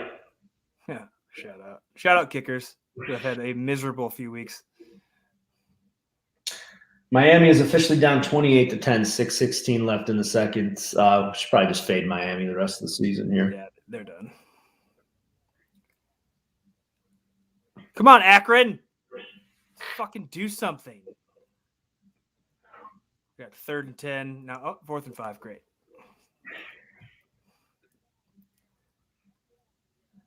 Well, when you see 2 and 4 teams, and there's a 20-point line in a conference game, got to take the Dogs. Well, I mean, what's his name for Akron's pretty good. I haven't paid any attention to Akron this season, to be 1,000% honest with you. Zach Gibson's had a pretty good year so far. And I put too much stock in that. Like I have Rocky Lombardi, but it's paying off right now. 14. My group chat with some of the Boston folks is blowing up, so I just checked. There's a grand slam in the top of the first for the Red Sox. They're up 4-0 already. Wow. It's a good little start for them. All right, incomplete pass, no fumble. I just got a notification on who liked our tweet. It was Mrs. Coach Lindley. Nice. Yeah. Shout out Angela. Oh. Yeah, I think we got to call some of these guys back in when there's not a team game going on. I was thinking about that because it's like I felt kind of bad because he's like with his family and stuff, and then like Steve was doing his thing, like doing it at a watch party. It's like we're taken away from that. The only one who stayed on with us the whole time was Brian Schofield, but he wasn't doing anything. So. Yeah, he was playing in the video. So yeah, I'm wondering if maybe we go elsewhere. Seemed like a good idea at the time, but we may need to rethink that strategy.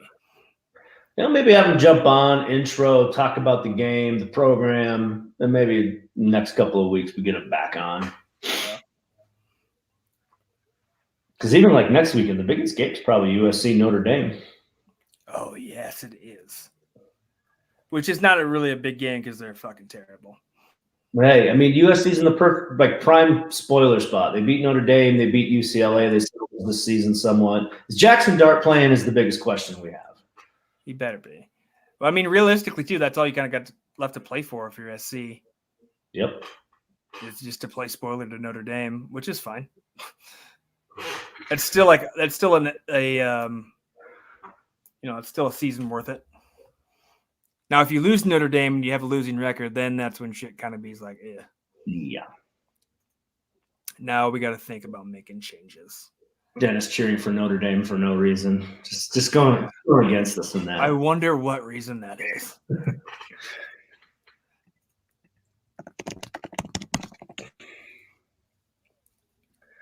Wednesday, slime time's back.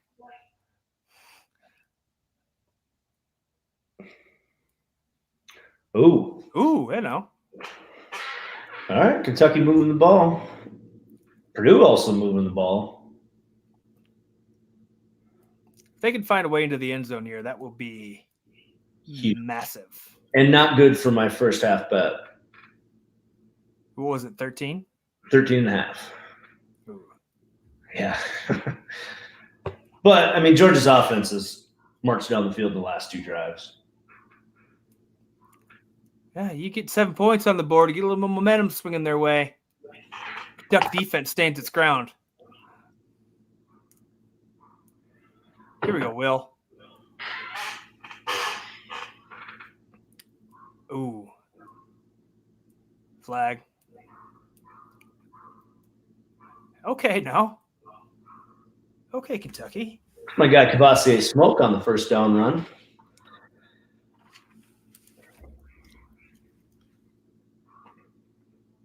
Ooh, Toledo's getting their ass whooped now. Oh, Virginia was 10.5-point favorites, I think, and they won 48-0.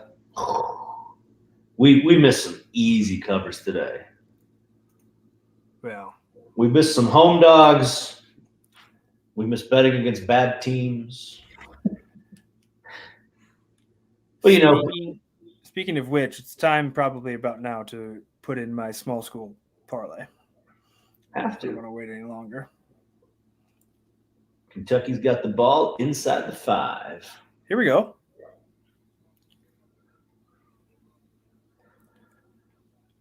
Touchdown, Purdue.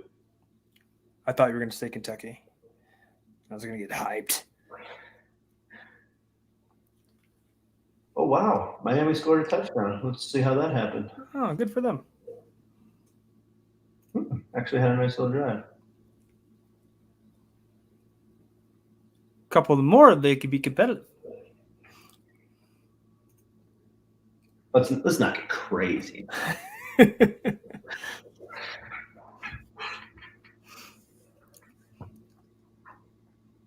Ooh. I saw Utah State's 7.5-point or 7-point favorites against UNLV down here tonight. Touchdown, Kentucky. Guess who caught the touchdown pass? Number 0. Nope. Our guy Rig, number 83. Rig. Oh, big Rig. Cowboy collar on him too, of course. That seems about right. Third touchdown that Georgia's given up this season. Third in the 7th game. Yeah, that's all right, Kentucky. Let's fucking go. All right.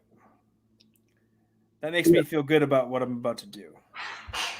Oh, why is everything locked on FanDuel? What the fuck's happening? PAT's good. We got 14-7 dogs. Oh, look at old Big Rig. 83, that's the number I wore. Good juju. It's good juju. Yeah. Big fucking Rig. All right. Kentucky's OC from that spent a little time out there in LA with McVay just gave like the double fist pump and the point. That's like my favorite. Did he? And learn from the best, man. Big Rig. Look at that cowboy collar. Look at that fucking stud. Yo, these like Nike dry fit long sleeves, I got a couple of them. They're like the most comfortable thing that I've ever worn. I got a Celtics one. I got a Raiders one. I got an Ole Miss one now. Might go get me might spend a little bit of cash and get 3 or 4 more of these of separate random teams. Dennis asked me what I was about to do. I'm going to put in my FCS parlay that's going to be probably 10 or 11 teams long that I went 10 for 11 on last week by picking at random. But you have to continue to do that because you will hit one of these weeks. Yeah, I'm just going to keep riding it. Well, I sucked on your Keeneland show. Took a bad all and a bad single. Well, look, man, I went single in that first leg and fucking missed it. So there you go. That was tough. That was kind of a shit first race. Randy hit it though. I think he's still alive. Yeah, man. There's some good FCS games here, like Eastern Kentucky and North Carolina A&T, and I can't bet on them yet.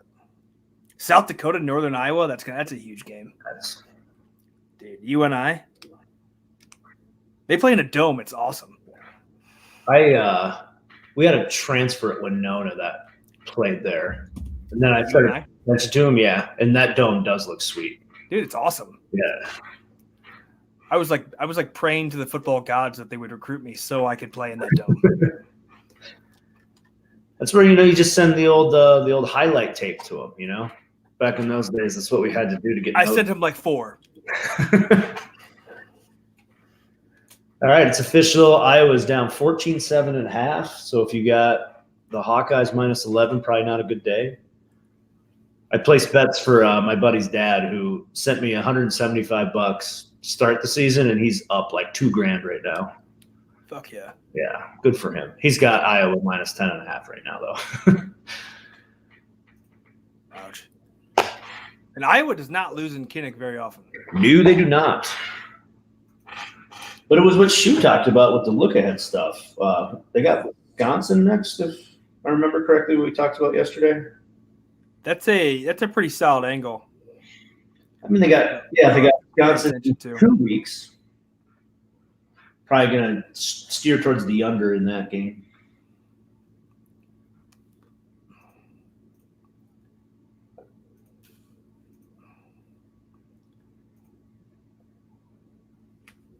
All right, I'm going to start doing this. All right, so I got Citadel plus 11.5 on the road at Furman. Citadel recruited me. So they are the Military College of South Carolina. But I went on a visit to Iowa, and they're losing. So we go Furman minus 11.5. You could have been the big rig at Iowa, Cowboy College tight end. I'm probably not near as big as Riggs. So. Ooh, Kentucky defense holds. Georgia about to punt with 2:33 left in the half. Told you, man. Touchdown. Defense gets the momentum. It's going to be a tie ball game at half. Oh, my God. I forgot Will Muschamp was Georgia's D coordinator. No wonder that defense is lights out. No wonder. Well, and what's his name plays quarterback for them. The kid Muschamp is on the roster for Georgia. I just was looking at it earlier. I will tell you. There it is, roster. I can't remember his first name. Jackson. Dude, I wish I could go back, play quarterback, and just be like the third string at some major college and then just anywhere coaching. That would have been the life. Jackson Muschamp, true freshman. That's a heck of a name, too. We got the Muschamp behind it. It's automatically like, all right, well, football's in your blood. Pay attention to this Kentucky game. The Kennard, their giant tackle, just wraps his arms around these dudes, tatted up, long hair. Just a big old boy. Or maybe he lined up a guard. I just thought that. On the punt return? No, when they break the huddle, it'll zoom back in on him. Yeah, he's the right tackle. Big old boy. Yeah, we're only doing games on ESPN now. We're on the same length. Because ESPN's always way ahead for me. Dude, I can't bet any of these small school games. They won't let me right now. Which kind of sucks. All I know, I am going to lock in Furman minus 11.5 at home. Somebody good went to Furman. Who am I thinking of? It's up 21-0 with minute 15 left in the second.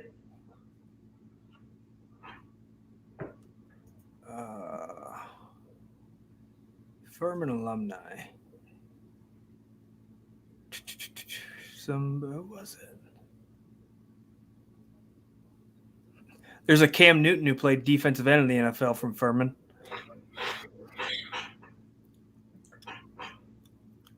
Oh, Ingle Martin. Do you remember that name for the Packers? Yeah. He went to Furman.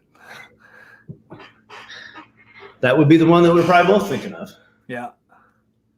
Because I'm looking at a list and I don't ever recognize anybody else.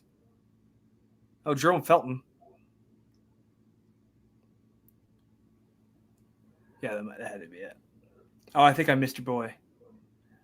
Because I was looking up Furman stats. All right, looks like this Georgia first half bet is not going to hit. So we're continuing our losing streak. Yeah, man, it's all about late games for you, though. That's true. Maybe I should I just sit out the early slate next week? Or you might want to. Give the pick the fade and not bet them? Yeah. It's a public service that I do. I mean, I like trends, and if I was going to bet a trend right now, that trend seems to be a good one. Seems to be pretty solid. Do you like Kentucky's uniforms? I like the helmets quite a bit. I like the helmets a lot. I don't care for the jerseys as much. Ooh. Oh. Yeah, he got crushed on third down. Crushed. Dude, imagine what Kentucky would do with a good offensive line. No, I know they got pieces.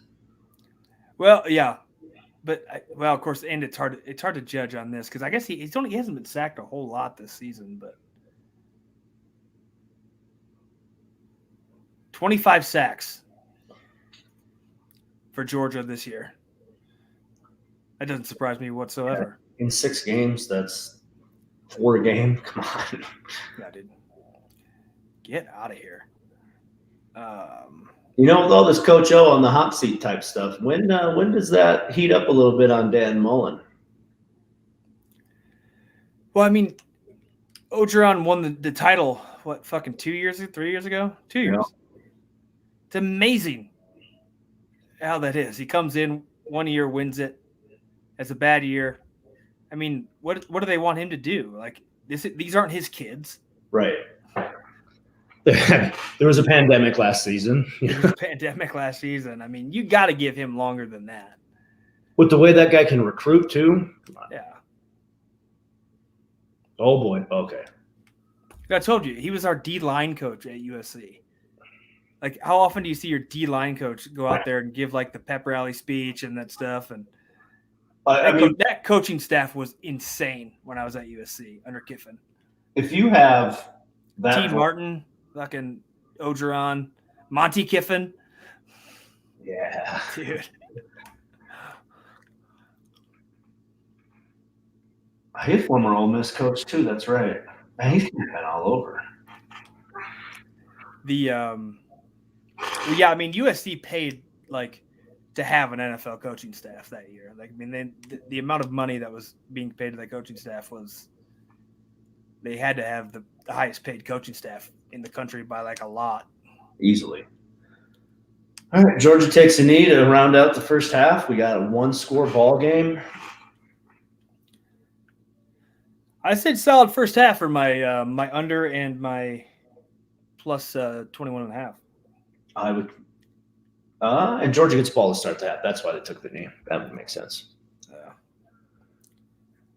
going to see if they'll let me do my parlay here at halftime. Nope, still not. Why won't they let me bet the smaller schools? What the fuck are we doing? What else is cranky? All right, still got Furman. Here we go. Presbyterian and the Davidson Wildcats. Presbyterian's 18.5. Davidson is minus 18.5 at home. I've never heard of – well, I've heard of Presbyterian. I've heard of Davidson more. They seem like more of a football school. 18.5 is a lot to cover at home. But they must be pretty good if they're getting 18 at home, so we'll take them. Going favorites so far. I don't like that. Ooh, Northern Colorado versus UC Davis. UC Davis is a 20-point favorite at home. Yeah. Northern Colorado. Yeah. Colorado sucks at football. I'll take California. I mean, they got to be getting all the players that can't get into like USC, right? Exactly. I mean, they're getting the 3 and 4 stars that aren't settling anywhere. That seems plausible. Still waiting for them to let me bet the Northern Iowa and stuff, but they seem to not want to let me. It's a Gran Turismo 7? You what? There's a Gran Turismo 7. Just commercial popped up. I'm like, I remember playing the first one. I haven't played video games in a good. I remember like 3, I think. Yeah, like I haven't played video games in probably 6 years. 6 years? Yeah. Jesus. What a loser. Well, after NCAA football got discontinued, I just was like, It's coming back, though, man. It better. If it does, I'm buying, well, I guess you can't find a PS5, but I'll get a used PS4 any day of the week. Well, by the time it comes back, though, you can probably find a PS5. Because I don't think it's going to be for like another 2 years. Perfect. Yeah. Well, with the whole name, image, likeness thing, it's... Ooh. So I won't have to download the SIM card with the updated rosters and buy that online for $25 or whatever it was in those days. I cannot wait for that to come back. FIFA just came out, so I've been doing a lot of that. Literally, one of the guys I work with, he streams on Twitch. Which Twitch is like a big thing. We should stream on Twitch too. Yeah. I don't know if anybody watches on Twitch either, but we could do it. Like the wrestling company that me and Sam used to wrestle for in Denver, they have like a huge Twitch presence. It's like an awesome. Twitch is big time right now. Oh, we should go on Twitch and stream us playing like WWE 2K whatever. Yeah. And how awful I would be at that. I would be terrible too, but it'd be funny. And it might be funny to watch somebody who really is bad at those games. Yeah. We could create the All-Star Club all over again and get the BFFs rolling through there and just job to everybody. Does Tyler know about Colombian soccer story? I don't think I do. Colombian soccer. Oh, my story about Mexico? I don't think I heard that one. At the Rose Bowl? I think that's what he's talking about. I just told it, I think a couple days ago on here. Yeah, when it was like a random Saturday. Nothing was going on. There was a exhibition between Colombia. I think it was Colombia. I can't even. I think it was Colombia. I don't really remember. Colombia and Mexico at the Rose Bowl.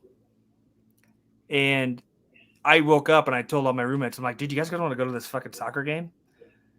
I'll buy the tickets. I'm fine with that. So I did. And of course, that Colombia one. Also, okay, anyway, to finish that story, I went to me and like 3 other guys that I lived with at the time in LA. We went to this soccer game. Now, mind you, this is LA and Mexico is playing. The Rose Bowl is full of green jerseys, like the whole Rose Bowl. And it turned out whatever team I was rooting for, I think it was like Colombia, Iceland, or somebody, happened to have a very similar color to USC. So I'm wearing my Trojan stuff and rooting for the other team in the middle of 80,000 Mexico fans. But no, during the World Cup a year ago, or the last World Cup, I was in New York, and the U.S. wasn't in it, right? So the keeper for England was Everton's keeper, and I'm an Everton supporter, so I'm going to root for them because USA is not in it. So obviously in Queens there is a lot of Colombians because there was bars there that were packed to the gills with people there, like with the flags and the kits on, the whole thing. So I go that day, I find an England jersey, which I still have. It's up there. I wore it on the show actually not that long ago. So I find that jersey and we go up there, and of course England wins. And Randy took a picture of me like sitting there watching, and there's like all these people wearing Columbia gear in the background. There's no one else in this bar that's not interested in this game, and everyone's interested in Columbia, except for me. I'm wearing an England kit like an asshole. And so after the game, like they win, and a bunch of the guys who were rooting for Columbia come over. They're like, "Oh man, it was a great game, whatever." And like this one girl came up. It's like, "Why the fuck are you talking to him?" Like, because they were buying me drinks and stuff too, like because we won. They were like buying me drinks, and the girl comes up. She gets all pissed off, and eventually it was like, "All right, well, we gotta leave." I gotta go, guys. Thanks, though. Yeah, appreciate it. Yeah, it was. I thought I was gonna get in a fight that day for sure, but fortunately they were pretty cool about their loss. Because this was like the knockout rounds and stuff too. This wasn't like just like great times. I gotta take a leak quick. That's good.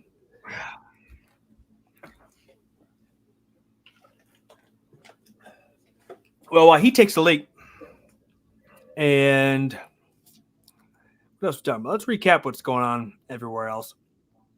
Texas State, I don't know if anybody's. Oh, Akron, 14-34. Let's go, Akron. We got the ball too, fourth quarter. Can I watch that game? I need to turn that on. I got them plus 20 even. So I'm good right now. Let's go. Akron, the Zips. Pittsburgh up 21-0 at the half. Miami, 17-31 at UNC at the half. Western Kentucky is beating the shit out of Old Dominion, 30-3 at half. Solid. Toledo. Ooh, I'm glad I did not bet that game. 17-3 against the Chippewas of Central Michigan, who I played against when I was in college. It's kind of a fun little stadium. Northern Illinois, 21.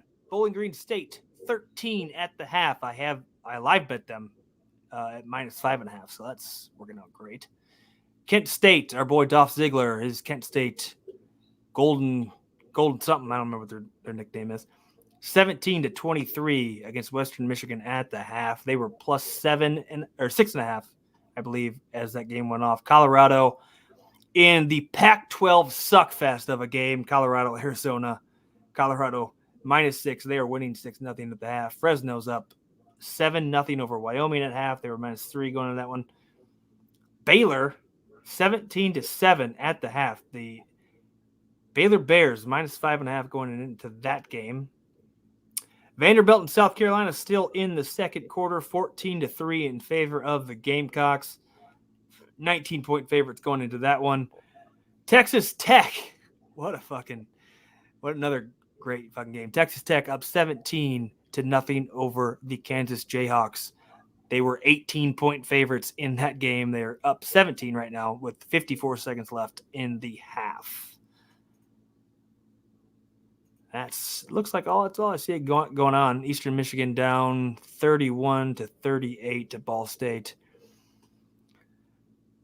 My bet's starting to come alive though. Akron plus 20. They got the ball down by 20. So one score is all I need. That's all. Let's go Zips. UK Georgia, obviously we're watching 7-14 in favor of Georgia. I got UK plus 21.5. I got the under, which looks pretty good right about now. Pittsburgh 21-0. Oh yeah, Virginia Tech was starting a true freshman today. How's he doing? 7 for 20, 67 yards and an interception. His current quarterback rating is 24.4. Ouch. Fun fact about our friend Dolph Ziggler. He is the all-time leader still in victories at Kent State for the wrestling program. Oh, yeah? Mm-hmm. Probably before I got to WWE, man, he was easily my favorite one on that roster.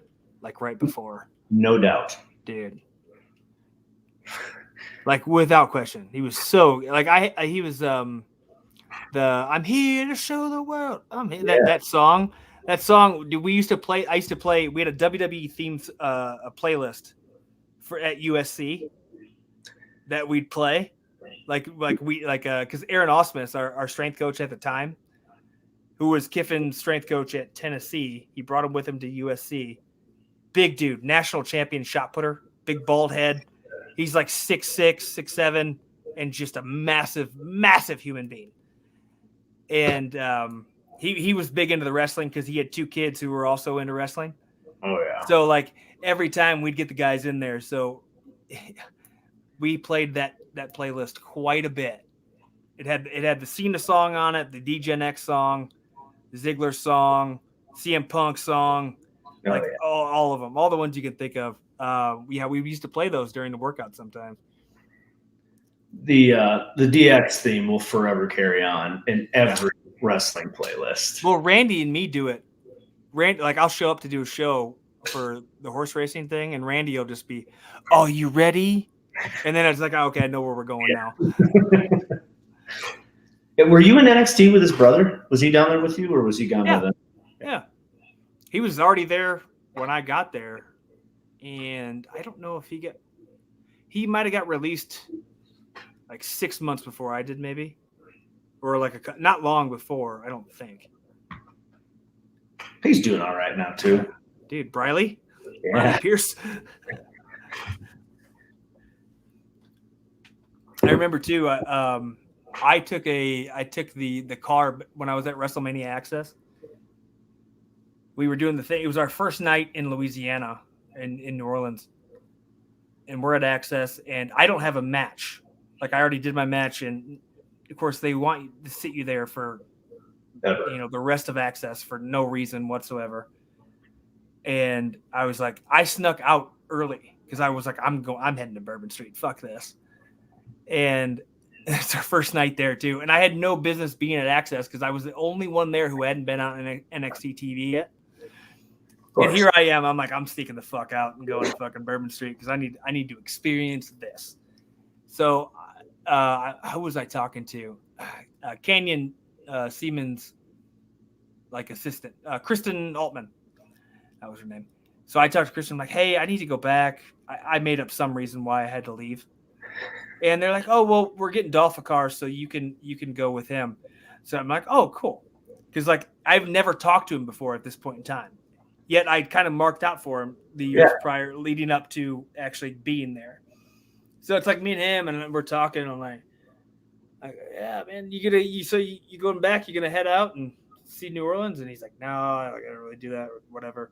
I'm like, oh yeah, Kent State, huh? That's pretty cool. Yeah. Like I know Kent State. Just trying to make like weird conversation with him because we're stuck in the car for like 15 minutes together.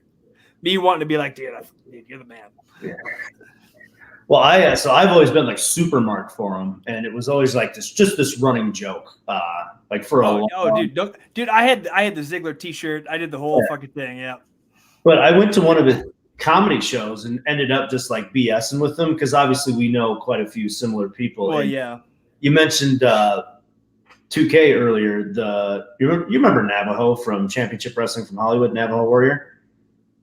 I've seen his face maybe, but the name doesn't sound super familiar. So he heads up the video game stuff, and he lives in Arizona. Okay. So he always would, kind of give the running bit back and forth. And I ended up just talking to Dolph after one of his comedy shows, and similar taste in music, both like comedy, and just kept in contact. And then now all of a sudden he's in the sports gambling world, and he's calling me the John Corabi to his Vince Neil. And all that good stuff, because I did at one point in time. Skinner told me that they already had a Dolph Ziggler and didn't need another one. Was one of the infamous things that they've told me in past lives. So. Especially when you look at pictures of you in wrestling events, the one you just posted, like I seen recently somewhere, it was like, yeah, there's a massive Dolph Ziggler influence there. Yeah. Because after I stopped trying to get there, I was like, half the people in wrestling are just ripping off other people right now, anyways. Like, I'm just gonna do that too. 100%. Yeah. It's funny because I was talking to somebody earlier too, because people who watch it like casually or even watch it hardcore, and then they find out like I was there at one point in time. They always want to ask about certain people, and you're like, and it's funny. It's funny to tell them like, dude, when he showed up to fucking developmental, I thought he'd last 6 months and he'd be gone because he wasn't very good. Now he's on Raw or whatever, but. I mean, look, hey, shit, man. Look at fucking Angelo Dawkins. Lasted. He was there before I was. And he was there years after I was. And like the last, 2 years he's been used on TV. Yeah. And which is hilarious too, because at the time, I think Sam would probably agree with me if we said this, and he might not say it out loud. I love Dawkins, dude. He's he was a good dude. He was the only guy there too I would typically talk sports with, and he actually played against one of my high school rivals in football. Oh, shit. Like they played together, and I'd been like, it seemed like he just never really cared, but he was just weirdly athletic, and they always loved him. And I was like, there's no way he lasts. And then here it is, like, okay, well, after I left, I was like, well, if you've seen a next round of cuts, you'd think he'd be on it. And then all of a sudden, it's like, nope, he's on TV. Nope. Which is good for him, man. Dude, what a career, what a living that dude's made for the last like 7-8 years. Yeah. Good for him. I mean, half the battle is staying there. I mean, that's probably even more than half the battle. Yeah, no shit. Surviving there is key. Any of you wrestle anyone from there? Anyone from where? I think we both probably wrestled quite a few guys from there. Well, I was there, so I wrestled all of them.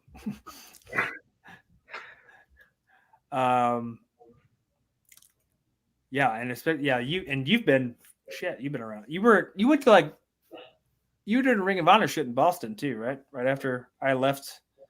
Yeah, I mean, I was in conversation with them, but I was never like their work rate type. Like they just don't have like the underneath comedy heel roster spot for anybody. Right. But I mean, I know all those guys pretty much like as people. It's crazy how they just want to be talked to as people. They don't want to be treated like pro wrestlers. They just want to be boys. Like I posted a picture of me and Badger on Twitter at the Red Rock, just checking out some games. And Kenny King's like, "Are you at the Red Rock?" I'm like, "Yeah." He's like, "Come to the Lucky Bar." So I just hung out with him for the majority of the night. Yeah. There is a nice little cool community and camaraderie between anybody who's been like, because you don't even have to know somebody. If you know the same guy, or wrestle with the same guy, it's like all of a sudden you're like, okay, we're friends now. Well, that's pretty much how we got together was through Sam. With Sam. Yep. Yeah. AEW. Yeah, I've wrestled Bear Bronson, who's there. Anthony Green is a good friend. He took the Scorpion Death Drop from Sting a couple weeks ago, so that was pretty cool. I know a lot of the folks and have wrestled a lot of the folks that compete on Dark.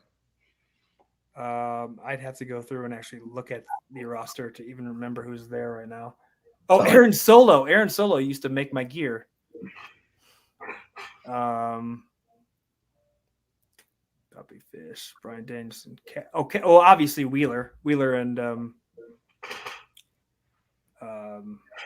was it Cat? And Harwood. Wheeler and Harwood. We were in the same class with Billy Gunn for a long time. You want to talk about a guy that's deceptively huge? I think we talked about it before, but that guy is massive. Billy Gunn? Yeah. Yeah, dude, and he was the best coach. The best fucking coach, man. Once you got to his class when you were in NXT, you had so much more fun than anybody else in that thing. I can imagine that he would be the fun class. Dude, it was so great. Telling us stories and shit, man. Me and Cash, we used to do, and I'm calling him Cash. That was never his name, but me and Wheeler used to always because they were in that class because Harwood was in that class, and then so they were tag team partners at the same time. So he was in the class too, and we were in that class, and we'd always just we do the SNL thing, acting, like literally for 3 hours all day, every day. That he's a good dude. I like that guy a lot. Colt Cabana, I've never wrestled, but I've met him a bunch of times. Who else is on that? Obviously, Dustin Rhodes was there a lot when I was there. He came down just to be around there. Then Harwood, I did that. I mean, again, we were in the same class. I think me and Sam have done a tag team match with Harwood and Wheeler before on live shows. So I wrestled Brian Cage quite a few times way back in the day. Yeah. Is Rusev? He's in AEW now, isn't he? Yep. Yep. Rusev was probably like my best friend down in NXT. Yeah, I think he helped Sam out with like frequent flyer miles for some of his flights to Vegas. Oh, dude, Matt. Dude, so Evan Bourne, for those of you who know in WWE, I randomly met one of the first weekends. I was like first couple weekends, we went out into Clearwater. Well, I didn't like. We were at this random bar where like people bring their boats up and stuff. Yeah. And he had a boat at the time, and him and like I think it was Alicia Fox was there too, and somebody else. And I remember like because my buddy had come to visit me, and now my buddy was the one who actually got me into wrestling to begin with from college. He was a big Shawn Michaels fan, like you and I are, and so like that's how he got me hooked. So he's down there. He came to visit me, and then we go to Clearwater, and he sees him first. He's like, "Dude, that's Evan Bourne." I'm like, "Oh, well, I'm in the biz now, so I'll go up and talk to him." Yeah. And it did. And of course, we hung out and just got hammered the entire day. And then the next thing you know, we're taking the boat back to Matt's place. And I remember my buddy being like, "Dude, look on the counter." Dude, he had like 4 or 5 of his WWE checks just sitting there, not cashed, like just laying out. And I don't even remember what we went back there to get, but we went back there. We just drank at his place for a while. Then we went back to the bar. Like it was just one of those like completely hazy Sundays out at Clearwater with my new friend Matt. But no, Miro. I was in class with Miro a lot, but Miro rode with me to every live show we ever had. Him and Lana. Nice. And then we went to the Florida State Miami game together. Oh, no shit. When Florida State was 1, Miami was 2. Jameis Winston, the natty year. And we were on the goal line in row 1 because CJ knew Jen Sturger, who was like the original FSU cowgirl. And she was like one of them too, like the next year or whatever. So literally without tickets, we drove to Tallahassee. And then she went and talked to somebody who remembered her.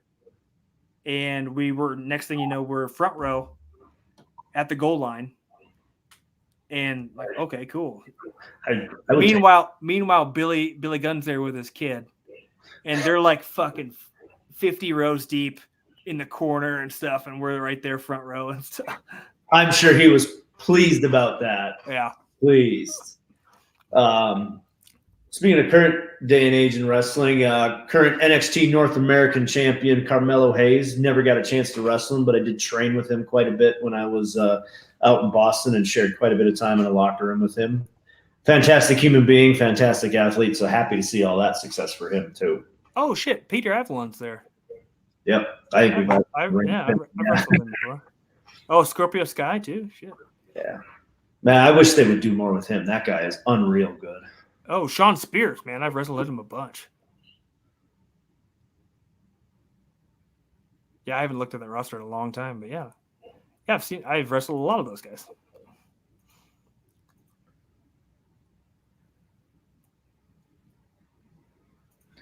North Carolina 31-17 at half. Maybe the over was the play there.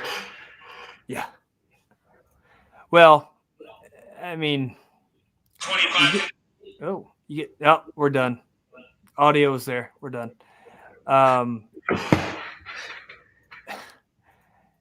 Yeah, no, we got to stop. I mean, because what do you think that line at Notre Dame is going to be for USC?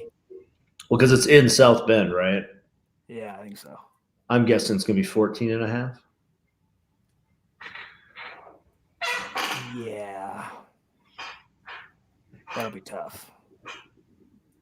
Is there a sneak peek out yet? Nope.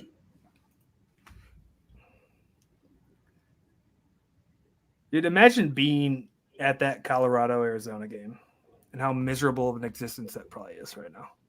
You know, I'm guessing there's probably not a lot of people there. Just a hunch. Like that is the suck bowl of the Pac-12. Which is crazy because Boulder, Colorado is awesome. I would imagine the school's really nice. Yeah, I think I wrestled Sam there once. And literally we were on last. And he wasn't there yet by the time like the semi-main was going on. And he legitimately, like I was going over the match with him while he was changing. And he's like, fuck it. We'll just call the entire thing out there. And I was like, okay. So we had wrestled for like 20 minutes just calling it on the fly. So you could probably imagine what the first 5 to 7 minutes of that match was. No wrestling whatsoever. Nah. And then the next 5 was probably some basic chain stuff.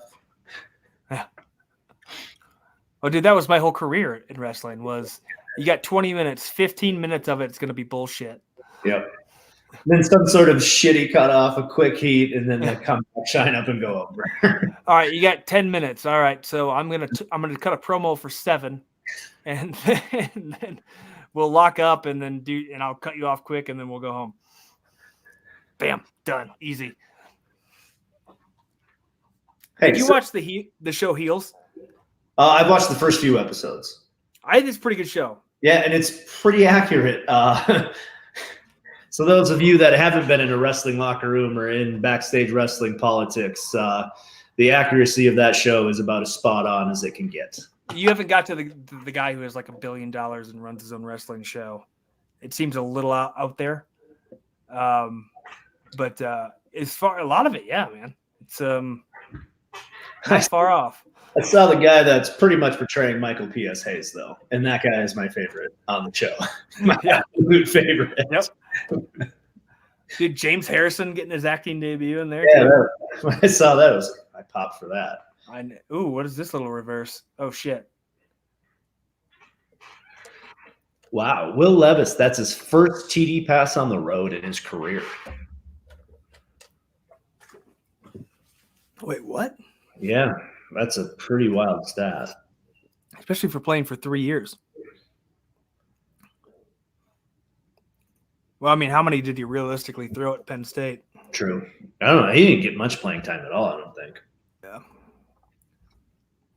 I had looked at that before we got on.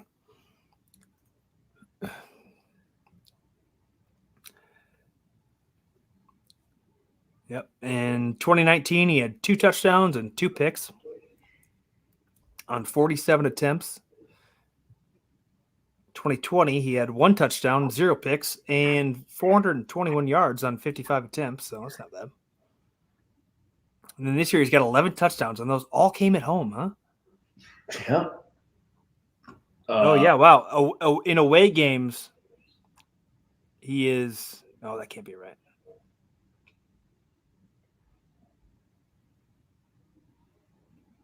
No, that's not right. Let's look. Oh, yes, it is, because they've only played 1 away game. Huh. South Carolina was their only away game, and he had 0 touchdowns, 1 pick. Georgia just scored a TD. I see that. Purdue just kicked a field goal, so they got a 10-point lead at Kinnick. Would that move if Iowa doesn't come back and win this game? Does that move Cincinnati to number 2? Well, funny you should say that because bam. I mean, if Oklahoma does run up the score on TCU, like I think we're both in on that one. I wouldn't be surprised if Oklahoma jumps to 2, especially if Caleb Williams does what he did last week. Dude, Caleb Williams. I mean, it's hard to judge somebody off of like 1 half of football, but it was the Red River Shootout. Yeah, that was a big deal. I mean, you could say like Cardale Jones and stuff too, but and he kind of sucks. But well, he didn't suck in college is the best part. You know what I mean? Like, is true freshman down 15 in a right? Like, well, that's what I'm saying. Like, so you got that immediate impression of him, and then going forward from there. I mean, he wasn't even good in the XFL. No, he wasn't. Although I do remember when they played Wisconsin, and that game was like a 52-3 game in the Big Ten championship game that season. How long do you think it is before Alabama jumps over Cincinnati if they keep winning a couple games? I mean, if they continue to rout people, it's done. And if they get to the SEC title game and win, they'll jump them.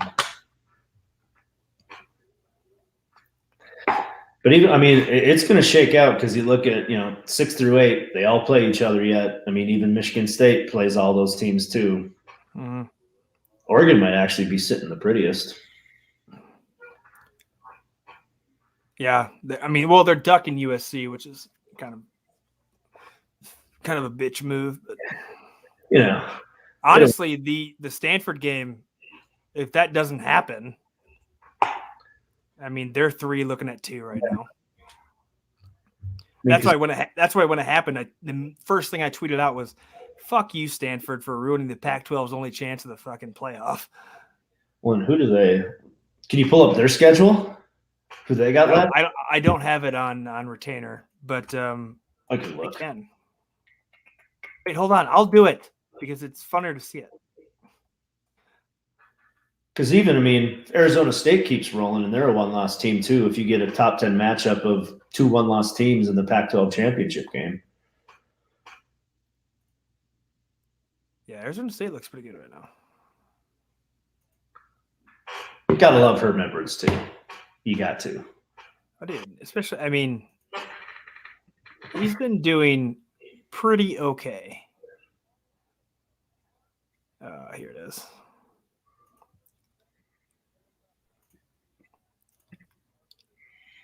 Taking much longer than I had hoped it was going to. Another cool thing about USC is they have a ton of awesome gear. And they give it out like, well, when you're there, they give it out like you wouldn't believe. I learned way too late that you have to ask for it and they'll just give it to you, because I could have had my whole wardrobe be that stuff. All right, so there's Oregon. So, yeah, I mean, looking at it, UCLA next weekend, the Chip Kelly Bowl. So, cool story about that. So, Gold's Gym International is one of my customers. And I met with their director of operations this week, and she got comps access and tickets to the UCLA Oregon game and getting like a private tour of the Rose Bowl during the week. I thought that was awesome. Yeah, the Rose Bowl is kind of a dump. And then Colorado, Washington State. I mean, at Utah's a tough game, but it'll be Oregon State is going to be the one, I think. Yeah. 4-2 Oregon State Beavers. Yeah, man, that'll be tough. But all like they should win all those games. But of course they should have beat Stanford too, and they didn't. So, well, that PI call, still like, what a joke that was. So, update on me betting Keeneland.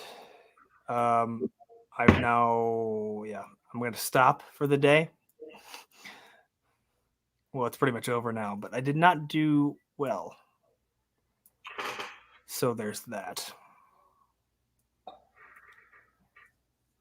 Western Michigan just scored again. It's 30-17 there. Kent State gets the ball back. I think still got a chance at a backdoor cover. The Fighting Zigglers? Yes. It'd be cool if that was her name. Oh, they got plenty of time. Yeah, there's an entire half left to play, essentially. Yeah. NIU holding strong. Of course, they opened at 9. I live bet them at 5.5. I look good if you bet them prior to. You could be nervous. Central Michigan. I'm so glad I did not bet Toledo. Yo, we got Purdue's moving the football on Iowa again.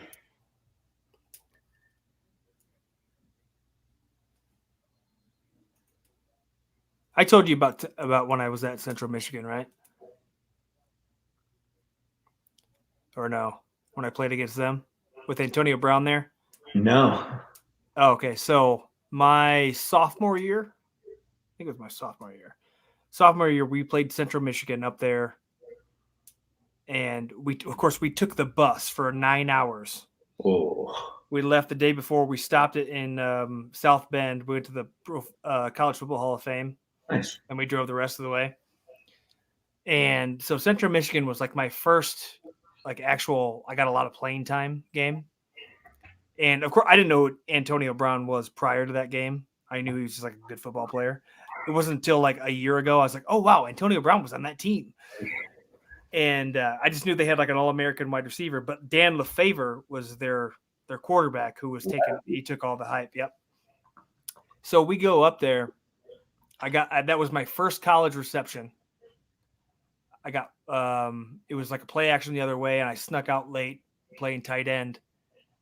Went for one reception, 10 yards, and then Frank Zomba, who ended up being a Packer later on, separated my AC joint, Oh, which at the time I was way too hyped up to even think about it. And so we play that game. We play them actually fairly tight.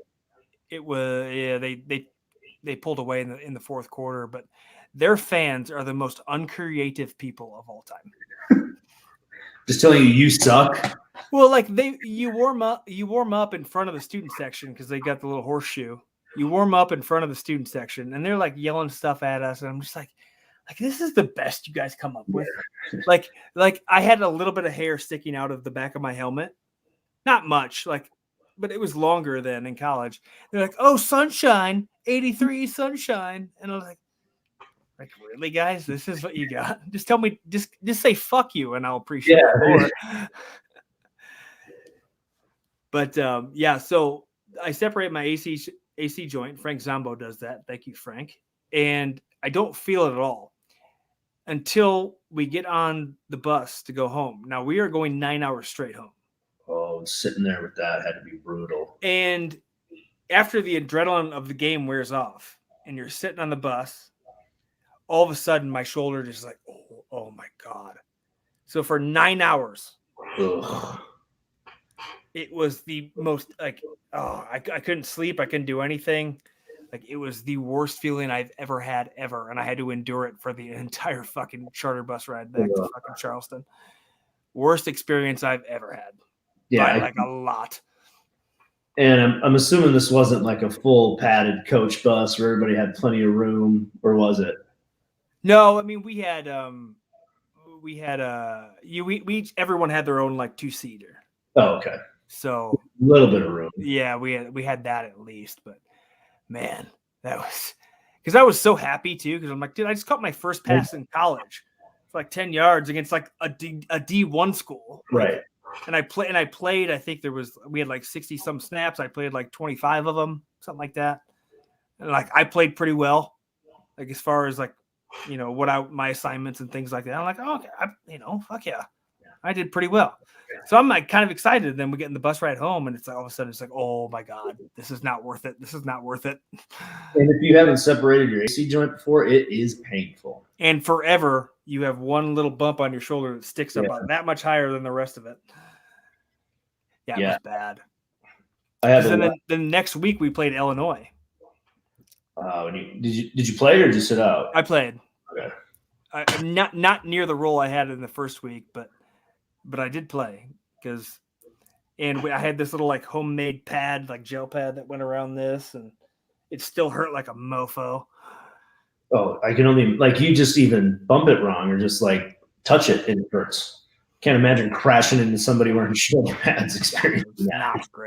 Not great. Thankfully, I only played like 10 or 12 plays that whole game because we never had a call for like the 22 or the 23 personnel. Just didn't have you ready. It was just like, okay, we got to wait for the next play to get called, get the right group on the field. Well, because I played like 22, played 23, like goal line. I played fullback there, and we weren't close enough to the end zone to ever actually have to call that, or in a lot of short yardage situations where we were going to call that. So that was pretty okay. Yeah, I have a lot less fun story. I botched a drop kick and came right down on my shoulder and separated it. Ouch. Yeah, and it was one of those where it was like at wrestling training. It wasn't even like at a show, because at a show I'm not going to throw a drop kick because it'll be like, if there's 18 guys on the show, I'll probably throw the 15th or 16th best drop kick. Because I'll act like an idiot and bump around for it. That's what I'm good at. So I just remember like crashing. I'm like, that's where it kind of like hit the point. I'm like, I've done this for like 12 years. Like, why am I injuring myself, like training for this when I'm not ever going to make it there at this point in time? That's fair. I remember when we were at, when I'd go to the trainings at FSW, and I don't remember who came in, but they wanted me to like do the like swanton or whatever the fuck off of, outside of the ring onto like a crash pad. And I'm like, are you fuckers kidding me? There's not a chance in hell I'm doing this. Like, what I do. It's like, I'm a gimmick. I'm just going to like fuck around and be funny. Like, that's what I do. I don't do this extravagant bullshit. So for those on the stream that may have watched wrestling in the past, we would be like the equivalent of what Breezango was. The underneath comedy act that would not really do a whole lot. Like which was I was totally okay with forever. first, and then once we started getting more people coming down and joining our little group, you conveniently slid out and stopped wrestling altogether. Dude, we had Sam and we had fucking Marcus, and we had you. Like, why the fuck would I ever wrestle? Just put me in a wheelchair and let me just fucking do stupid shit. Oh, well, you had to spend a little time with Johnny Curtis in FCW. Yeah. Not long though. He's got this video from an indie show he did this weekend of him jumping off of like a balcony, but it's more like a fall because you can't really get your footing up there. You should find that. I'm pretty sure he probably tweeted it or liked it. Should be easy to track down. He wasn't in NXT. He was already doing the Fandango thing. Oh, okay. Like when I got there. Or he wasn't doing it yet, but it wasn't long after I got there. He was on TV doing that.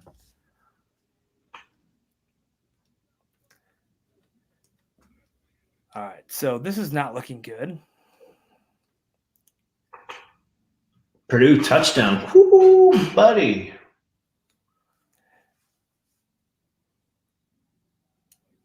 Can we step up and not let them score, please? That's not going to happen. Vatek down 28-6 goes for 2. Interestingly, maybe they just don't trust their kicker. That helps if I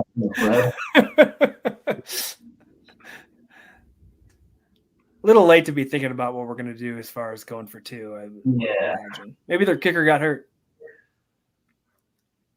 Ooh, South Carolina's only up 4.5. Commodore's coming back. Have they won yet this year? I think they beat UConn. Oh, okay. Yeah. So they haven't really won yet this year. What does it say? Oh no, they beat Colorado State. Did they? Yeah, Good for them. solid. They've covered the spread one time. Good for them. That's right, because they were like 10-point favorites against UConn.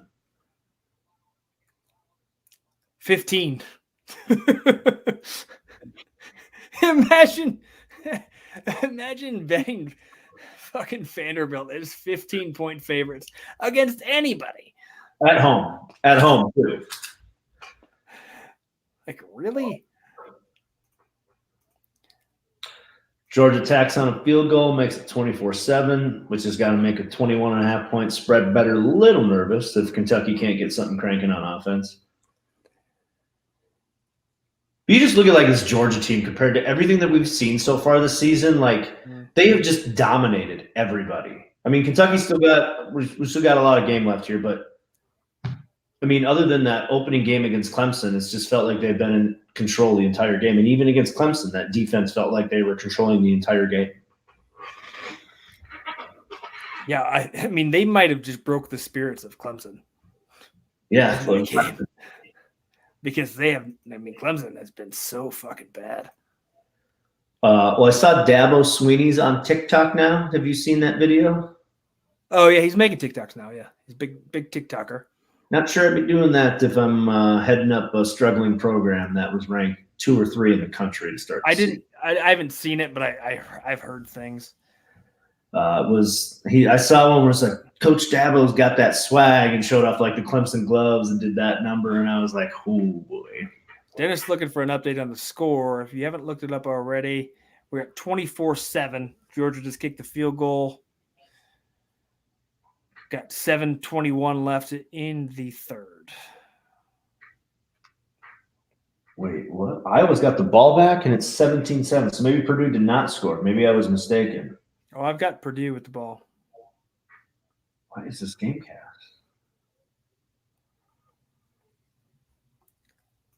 Let me refresh, see if anything happens. Nope, Purdue with the ball. 3rd and 6. Looks like Aiden O'Connell pass complete to TJ Sheffield for 5 yards. TJ Sheffield fumbled, recovered by Iowa. Ooh. Sheffield had a touchdown earlier. Yo, it was one of those fumbles to the pylon like in the Chiefs game. Oh, was it? Yep. Chiefs-Brown divisional game last season.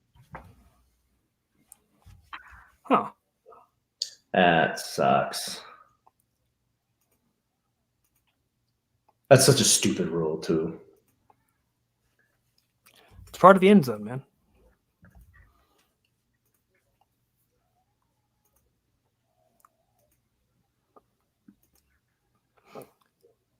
We looked ahead to what's next week. Do we know what we're doing?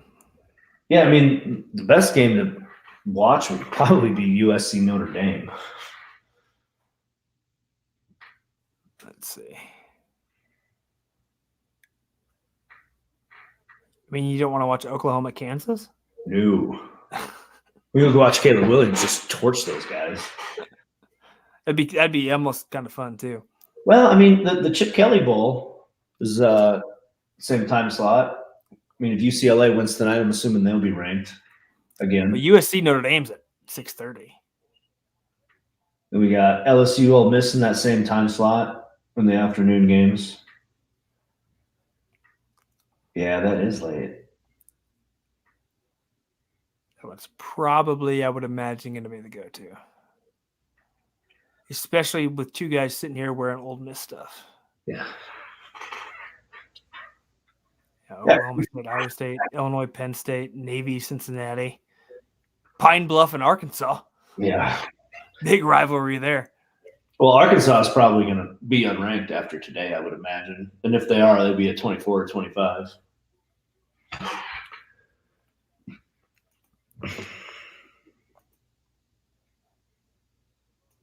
Yeah, most likely.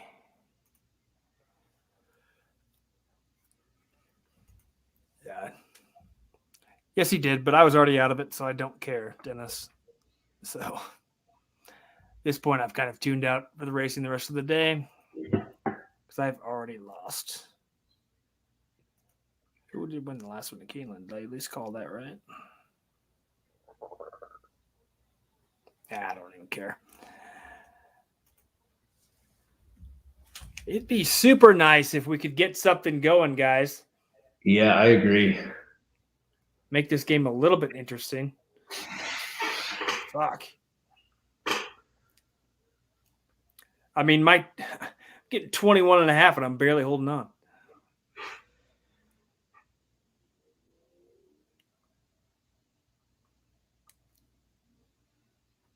Well, stopped him on third down, so here we go again.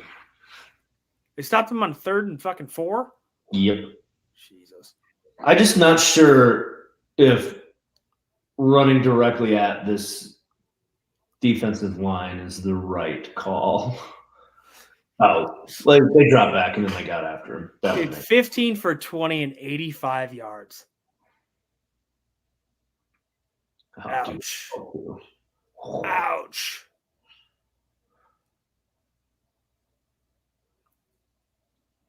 What are we doing? Purdue gets the ball back on their side of the 50. Kentucky's punt goes out of the back of the end zone. Oh, we didn't run right at the D-line. Yeah, he got pressure and stuff. Yeah, they were trying to throw the ball.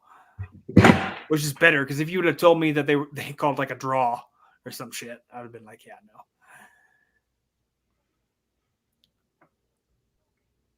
I'm watching rich people walk through a gate as I guard at Churchill to Matt Wynn's Steakhouse, where the cheapest entree is like $120. Yeah, fair.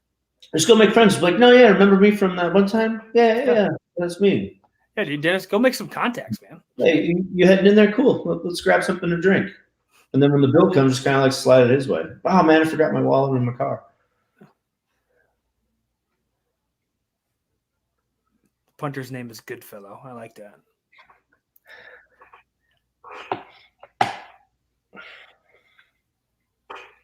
The year was 1950. Harry Truman saw New York Yankees win the World Series.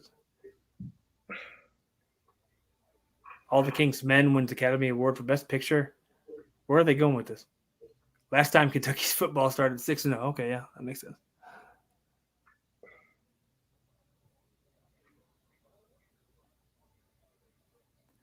Well, they're clearly out of this one, I would imagine.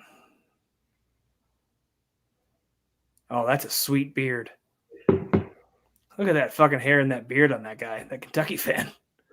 That is a prototypical Kentuckian right there. That, yeah, I was to say, that's what I imagine everyone from Kentucky looks like. Oh, massive overthrow there by Stetson. I think they just need to take a shot to get the defense to loosen up a little bit. Right. What's Auburn got cooking these next couple of weeks? Well, they're 5-2.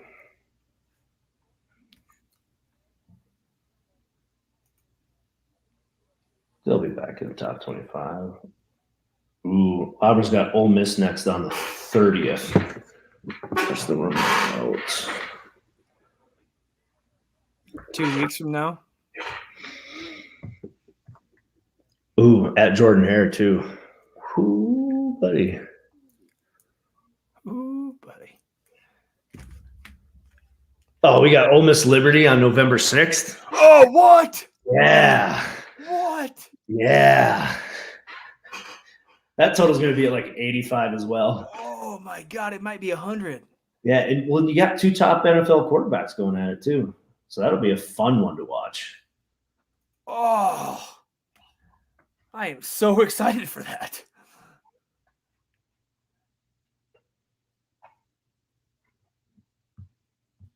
Oh, Miss Liberty. What a fucking epic matchup that will be.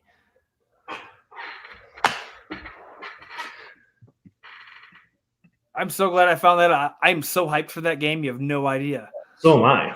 I can't believe we didn't know that until now. I don't think I've looked that far ahead on Ole Miss's schedule to put 2 and 2 together. Okay, oh, Southern Miss got their ass kicked. Oh, Northern Illinois, 31-16. Let's go.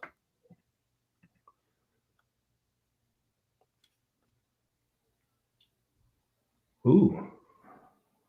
Will Levis throwing in the covers and dropping it right where it needs to be.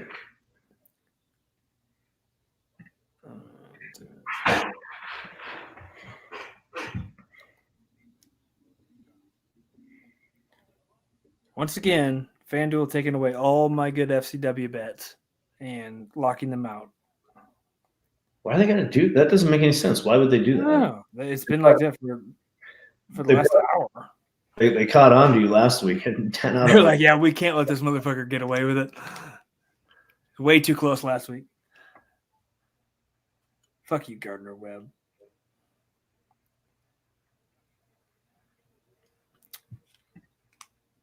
What do you think? Mississippi State 17.5 at home against Bama? You know, it's the home dog versus Alabama coming off a loss. That's just, I'm just going to stay away. Yeah. You know what I mean? Yeah, I get that. Like I NC mentioned, State dropped down to 2.5. I mean, Boston College scrappy enough to win that game outright too.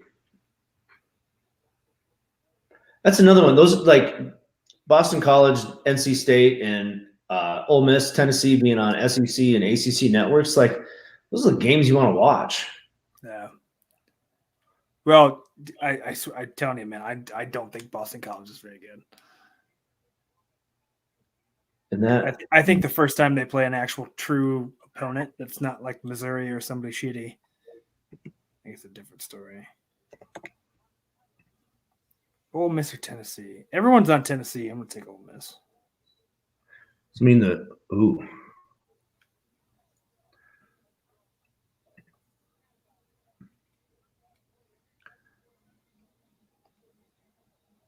That's a big game for ACC positioning. I mean, Wake Forest is still at the top of the Atlantic. Wake Forest probably the best team in the – well, we actually might get Wake Forest Pitt in the ACC championship game. Awesome. Light it up. I would be stoked for that. So would I. With points.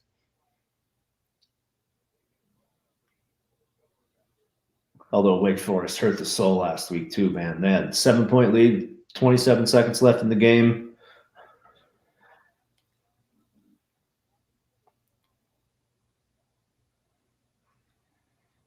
Yeah, I'm going to lock it in, Ole Miss. I'm just going to go with it. I'm wearing the hat. I can't bet against it.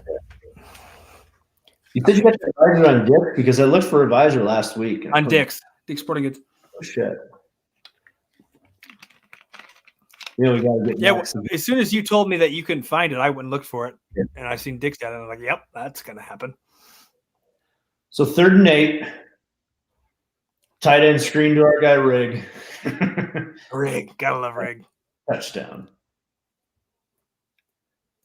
Texas Tech 17. Bama 17. Yeah, I mean, Now that he mentions those two, there are exceptions to the rule in the home dogs. That's Kansas and Alabama coming off a lot. or Alabama anywhere. Except for last week. Well, and they Yeah, didn't cover against Florida either. that's right. Oh. You said they score here on 3rd? No, big first down though. Look at old big Rig. Let's give that kid the ball every play. He's like one of the last of the cowboy colors. Ooh.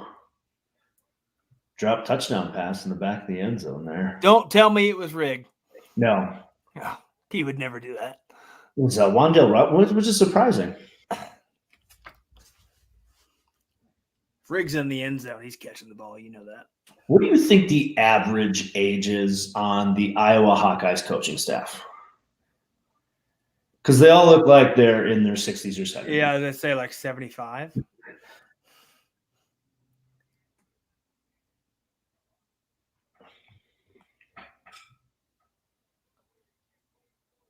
Oh, he's hurt too.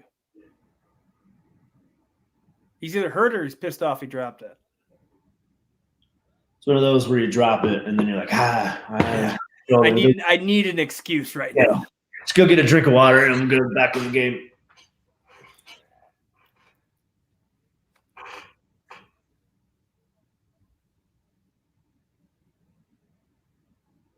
Oh no, he's staying down, huh?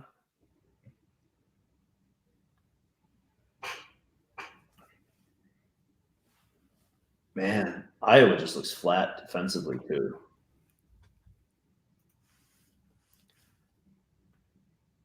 $17-7. Crazy.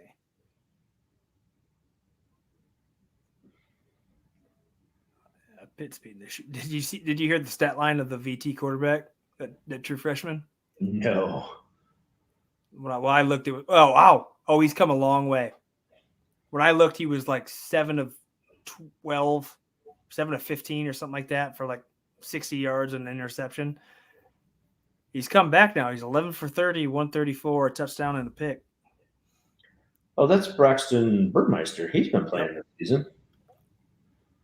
He actually looked really good against North Carolina. So maybe he was inactive all week and then, Old Dominion scored on Western Kentucky. Good for them. Miami 34, North Carolina 38. We should have done that game. Wow. What a comeback. 17 points here in the third quarter. Looks like Jalen Knighton's having himself a game. Yeah, that 60-yard TD pass.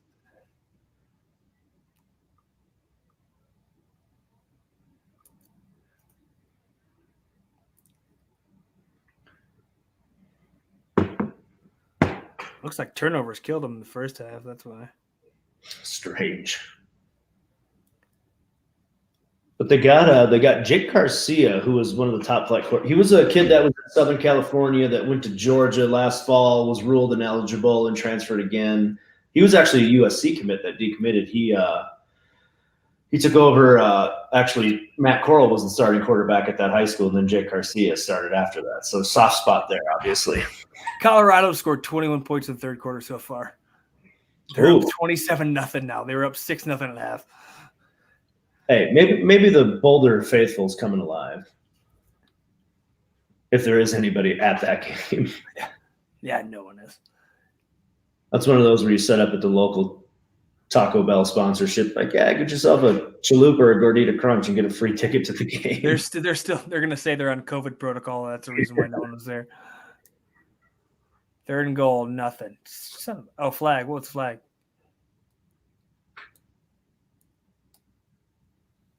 Oh, chop block declined. Oh. Speaking of COVID protocols, being in Dallas all week, there was no such thing. Yeah, I would imagine. Texas really don't give a shit. But still, like taking Ubers, it's required there too to jump it. Oh my God. If you jump in an Uber, you have to? Yeah. Because I was talking to my boss and we were going to our work event that had an open bar. He's like, why would you need to take an Uber, take the car? I'm like, I'm not going to take a company car, drink all night, and then drive the company car back to the hotel. Yeah. Fuck you want from me? Man, blocked field goal in the Georgia game, and it looks like a touchdown in the Purdue game. Ooh, buddy. They blocked this fucking field goal? Yeah. Jesus Christ. Telling me Matt Ruffalo got his kick blocked. Kickers, man, names. Mark Ruffalo's bastard son.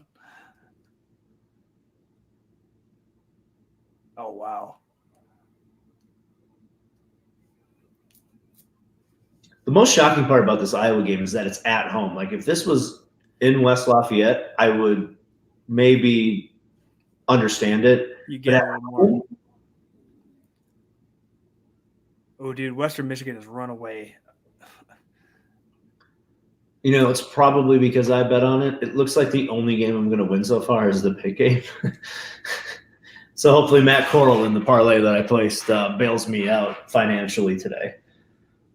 Because I don't care about being up a ton of money. I just don't care about losing, or I care about losing a ton of money.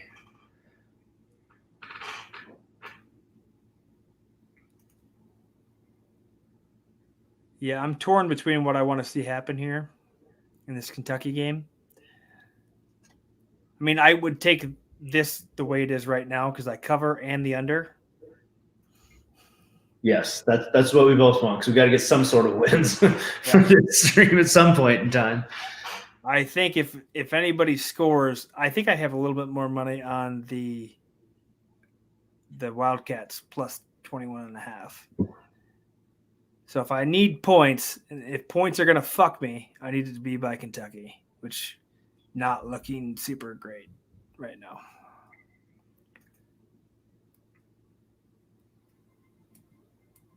How did we not take Fresno -3 over Wyoming? And I looked really hard at it, and sometimes the home dog thing makes me overanalyze and overthink things.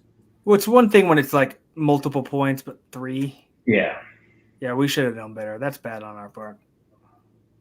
In comparing a program like Fresno State to Wyoming. Yep. I think Fresno State went to Hawaii and lost, you know? Yeah, that's what I'm looking at now. It's like, Kansas, God, what a terrible fucking.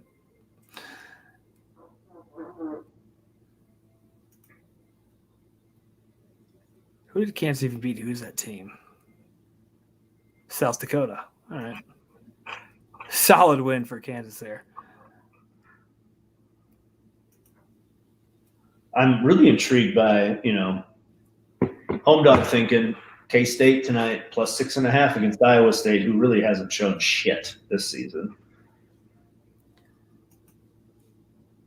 K-State, huh? K-State 3-2 against the spread. Money agrees with you. They came through for me a couple weeks ago against Oklahoma.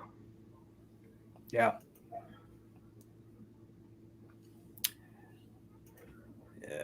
6-point loss to Oklahoma, 11-point loss to Oklahoma State. Beat Stanford, beat Nevada. I mean, it's hard to judge them because they've had 2 really tough games the last 2 weeks. Yeah. And they were fairly competitive in both of them. And I mean, Iowa State really hasn't done anything other than beat up on UNLV. Wow. David Bell, 10 catches, 227 yards, and a TD against Iowa today. Wow. Yeah. So Iowa even given up 227 yards passing this entire season, it feels like, or even in a game? I was going to say, it's got to be – it's probably like the Purdue record. Third most all time, it said. Yeah. Well, didn't Rondale Moore have more against Ohio State in that one game? Oh. Yeah. Of course, there's a lot of game left in this one. He could still very well beat that. Yeah, I don't see the. Looks like Iowa might. What station's that on? Why am I not watching?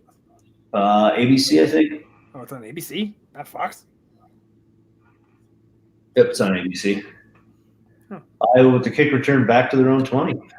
Shout out to the Georgia student section who's supporting Breast Cancer Awareness Month. It seems like because they're dressed in pink.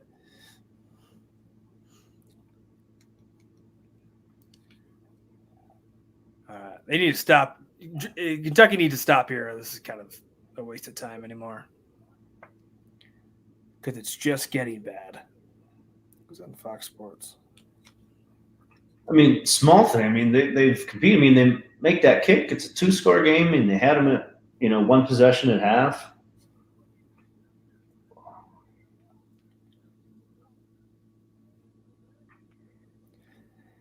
Yeah, but if you can't get points when they're given to you against this Georgia team, Yeah. it's like, what are we doing?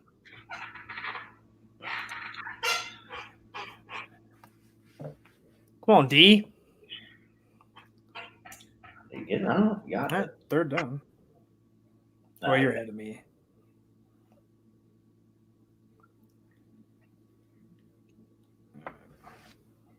Turn on this Purdue Iowa game, see what's up.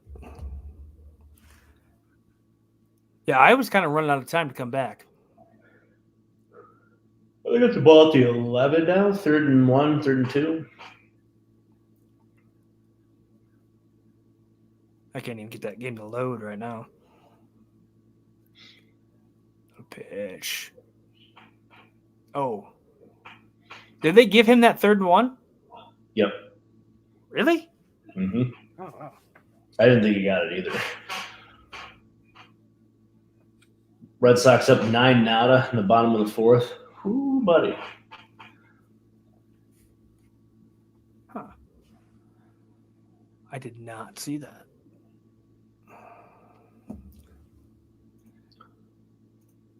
Let's see what's happening.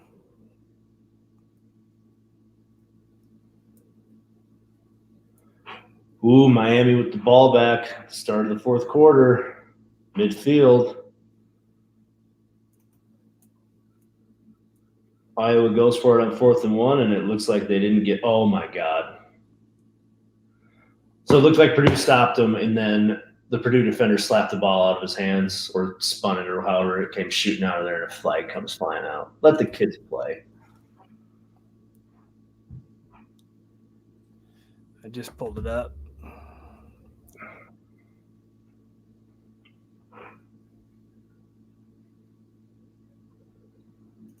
I mean, if they stopped him on 4th and the flag still comes out after the play, I think it's still Purdue ball. I keep getting tweeted pictures of me because somebody who was in our chat hit the pick 5.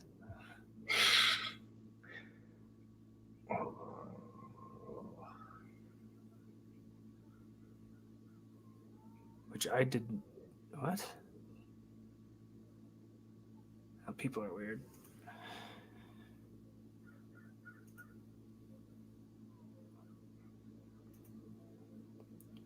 That's right. So it's China.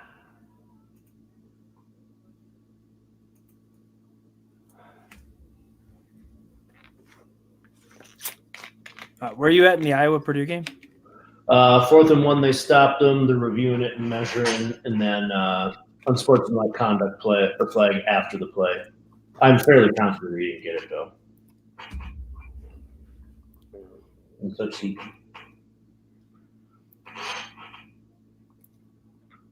Oh, he's way short on that 3rd down. Are they reviewing it, or did they hurry up and run another play?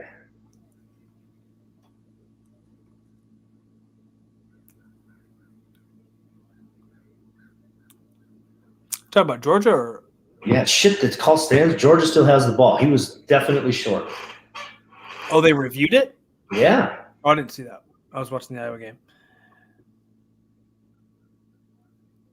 They're reviewing the Iowa game too. Yeah, I'm fairly confident he was short too, but I guess. What the fuck do we know?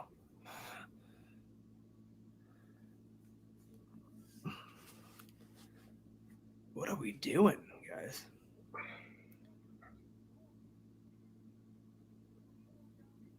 I mean, I guess technically he like came down on the defender. Is that where they're trying to go with that? And then kind of rolled over and got it? They got it slow here. Yeah, I mean, he did come down on the defender and still that ball. That's the only logical explanation I find for there. The ball still looks short once his knee hits because he doesn't extend it out. Oh, dude, Stoops is going to be pissed.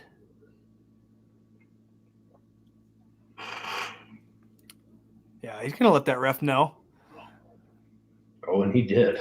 Yeah, he did. 50-23. Jesus, it was 30-23 at the start of the quarter. He scored 27 points. Who did? What are you talking about? Western Michigan scored 27 points in the third quarter. Oh, wow.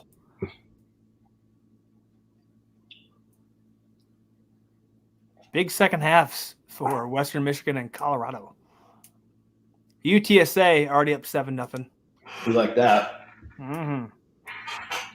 Oh. I think it's going to be a light day on the NFL slate tomorrow, but I will probably go heavy on the Bills Monday night. Yeah, this whole football weekend has been very.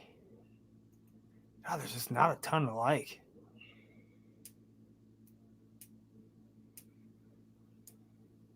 Like I was.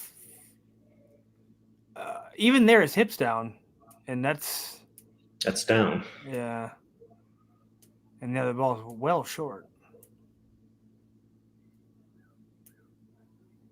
Clearly, Purdue has done quite the many trick plays because I see, or unless O'Connell went out a few times, but I've got 3 guys with passing attempts. And one of them's their running back, or one of the running backs. Good old halfback pass. Yeah.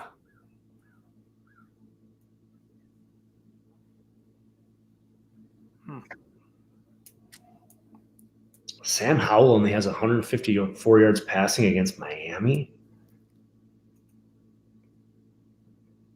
Wow. Especially being 38 points, you'd think they'd have more.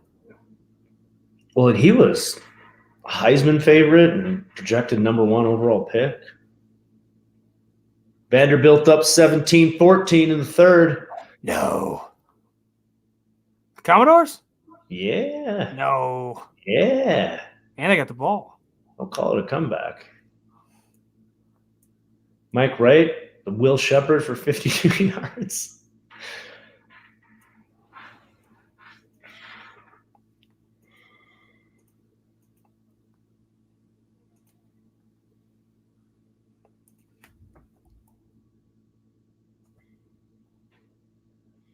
That Georgia student section is a big. Yeah, the call stands. They called it a first down.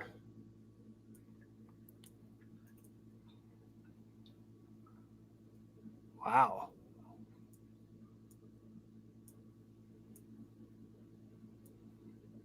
Huh. That doesn't seem right to me, but what do I know? Yeah, some of this SEC officiating has been awful, though.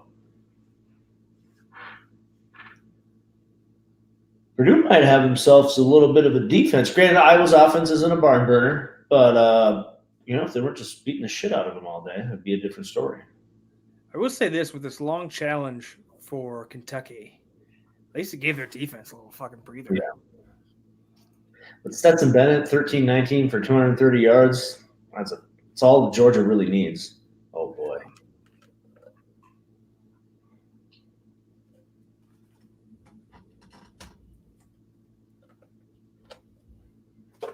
We talk about Florida State being like in the dumps, and every time I see Dalvin Cook's little brother make a play, I'm like, how did he not go to Florida State? Like, how does that happen? Because Dalvin Cook balled at Florida State. He was trying to be different than his brother. Man.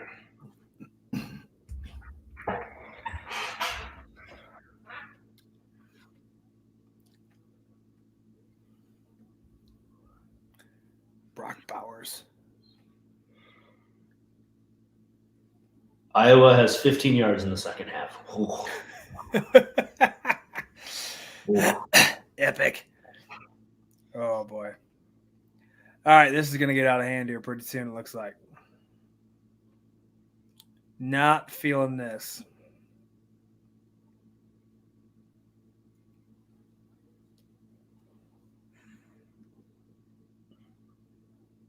I'm excited to watch Utah and Arizona State tonight, though. The best part about living out here is that game starts at 7 instead of 9 Central or 10 Eastern. That's the best part of living on the West Coast entirely. The only thing that sucks out there is like starting the NFL at 10 a.m. Yeah, or tomorrow 6:30 again. Yeah. Last week I rolled out of bed like half drunk still from hanging out with OJ all night. Yeah, the 10 a.m. start sucks, but the 5:30 start time for prime time is perfect. It's fucking epic. And there it is, Georgia touchdown. Son of a bitch. So assuming that Kentucky is not going to kick a field goal, obviously, for the rest of the game. Well, he missed the extra point, so that helps. That puts it at 37. So even if there is another touchdown scored, you at least push the total.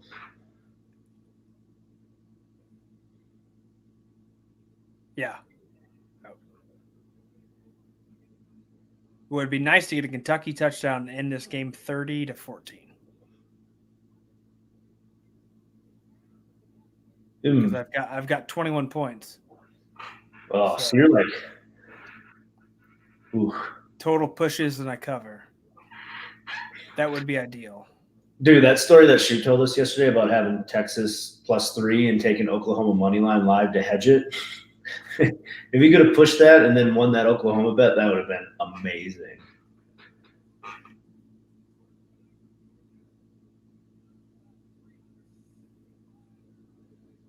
Well, that was what night was that? That was the night that Fresno and UCLA played. I went over and I put 10 in on an 18 parlay and 7 legs hit. The only thing that didn't hit was Virginia.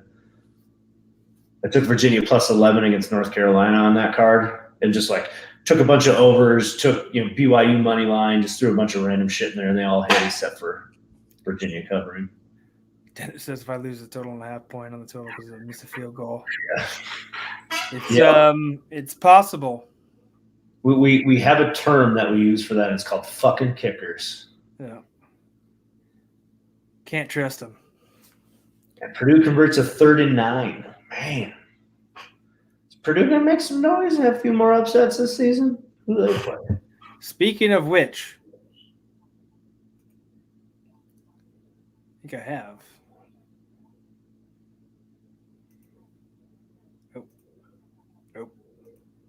Nope. Never mind, I don't have it. I thought I had the Big Ten standings in there too. Purdue, Wisconsin goes to Purdue next weekend. Should probably take Purdue to cover whatever numbers put in front of them. Or Wisconsin? Yeah. You don't think this is like a one-done thing for them? Well, if they can do this to Iowa's defense on the road, I mean, I feel like they could be able to put something together at home.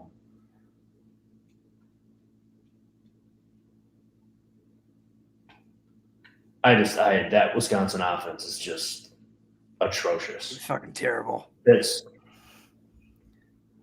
least in the past, they could just run the shit out of the football and have a back that rushes for 250 a game. Didn't matter what the quarterback did, but can't even run the ball. And you're Wisconsin. The fuck can't you run the football? No.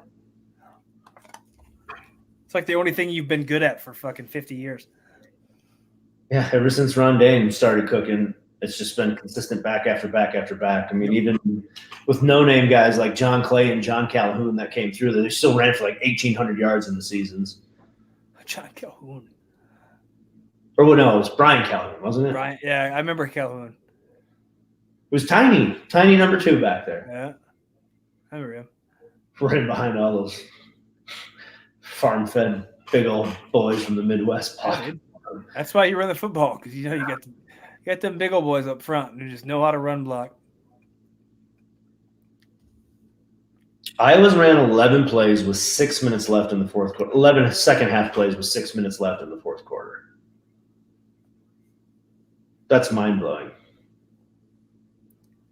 So what, you've had the ball for 3 possessions maybe? Yeah, because, that last one was 4 plays. So that takes what? The other was 7. So, yeah, it's maybe a first down play that hits and then a 3 plays and a punt. Let's look. Let's see what they've done.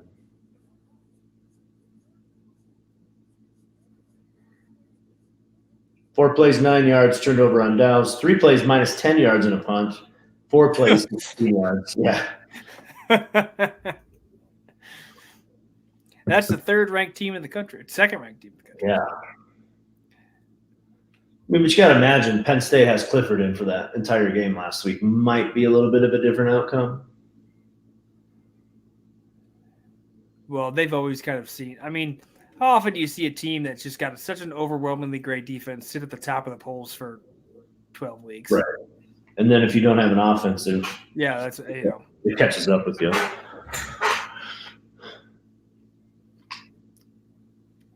UTSA, 10-0. Who's the coach there? No idea. So I remember when they first came into existence, they had Larry Coker as their coach. Coker. Ooh, Bowling Green coming back, 26-34 with the ball. Ooh.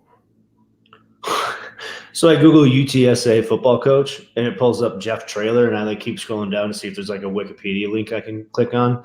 And TexasMonthly.com has the headline, meep, meep. Jeff Traylor has the UTSA Roadrunners on the fast track. What a great headline. Yeah, meep, meep.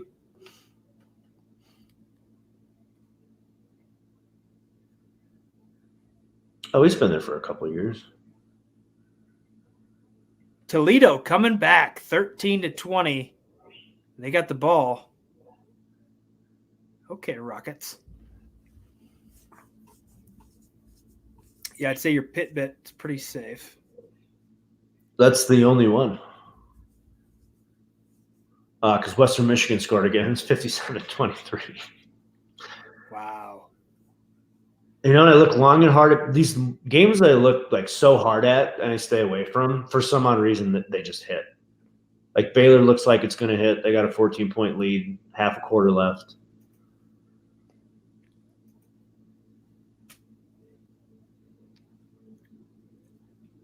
Ooh, Alabama's done 17 flat. Alabama did what? Alabama's at 17, not 17 and a half. So I wonder where the money's going.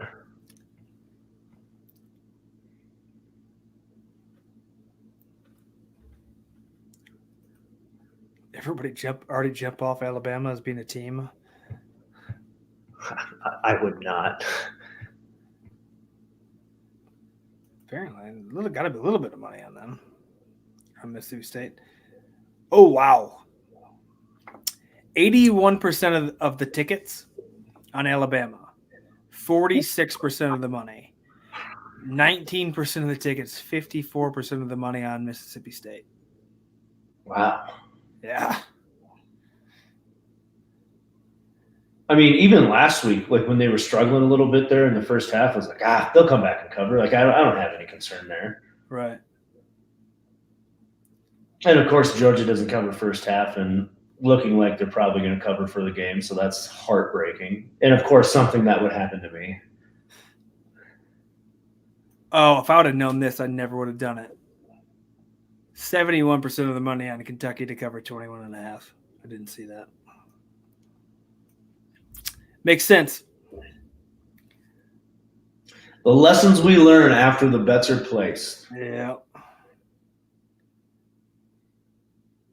74% of the money on Toledo, 26 on Central Michigan, who is currently leading.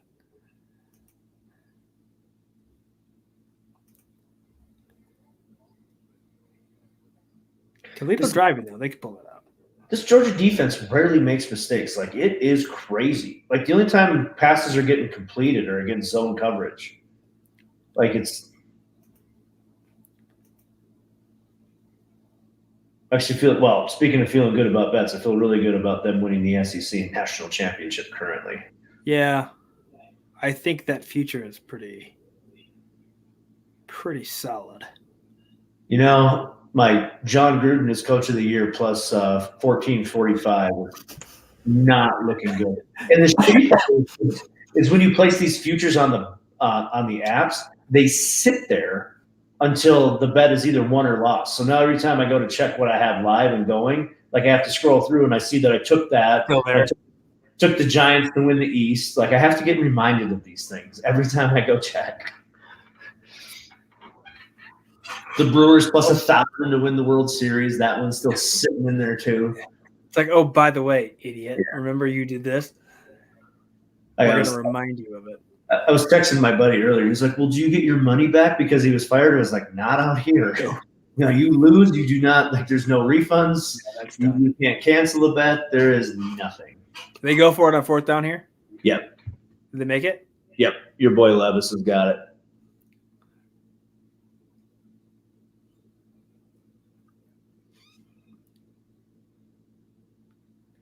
Just eat a bunch of time, drive it down there, score a touchdown. Let's go home. I'm fine with that result.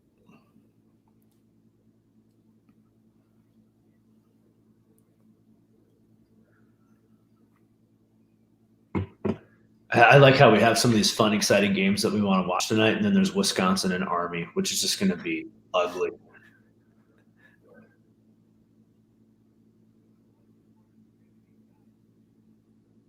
Did you take the under in that game or something at like 38? Yeah, I think it's 38.5. What could be another Wisconsin like 24-0 victory? I just don't imagine the option working against that defense.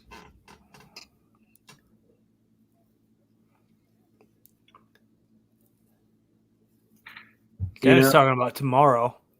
Denver and Vegas, they are both momentum teams, and neither one have any. So, yeah, I'm going to be partial again. Don't be. So, got a lot of love for the players in that locker room. Got a lot of love for Coach Rich, who his first job in the NFL was the 2002 Tampa Bay Buccaneers special teams coordinator. So there's still a lot to like about that football team for the reasons that I have personally for me. I would like to see that locker room really come together and put together a victory on the road and right the ship. I think there would be a lot of good things for the players on that football team that got dealt a very bad situation over the last 8 days. You're going to tell me in a scandal game, which is a scandal game, you got to go the other way always. Well, and you're going to go against Teddy Two Gloves. I was going to say 39-16-1 against the spread. You shitting me? Now you're just pissing away money at this point. Wow, I mean, I'm doing it already anyway. It's no different than one that's not consistent. I'll tell you, if I didn't have such a good September, I might have just been like on timeout this week. But we have a very nice commission check coming at the end of the month, so I need to figure out the budget to get back in the account loaded up. Yeah.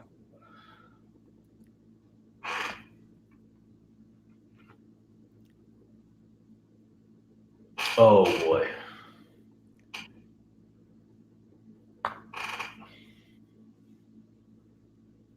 I seen the first down pickup on 3rd and 2. I'm guessing. Well, Levis got stuck, and he's lucky he held on to the football. Like he, oof. Yeah, Dennis, we know. Yes, there was a little bit of bitterness towards Teddy Two Gloves there because he was a Miami Northwestern guy, and he spurred the Miami Hurricanes to go to Louisville. I think was Devontae Parker with? Who was his receiver that was with him at high school at Miami Northwestern that went to Louisville with him too? Was it Devontae Parker? Oh. Yeah, that one made me look up. I'm not sure. Oh, dude, Levis is getting his ass kicked all day. No, he wasn't.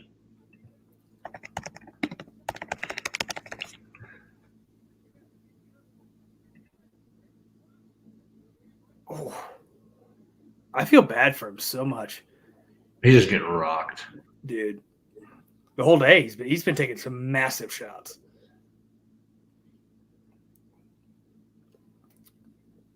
And what I tell you, man, under pressure, dude, he's not give him a clean pocket. He's fine. As are most night and day. It was right, but Eli. Okay.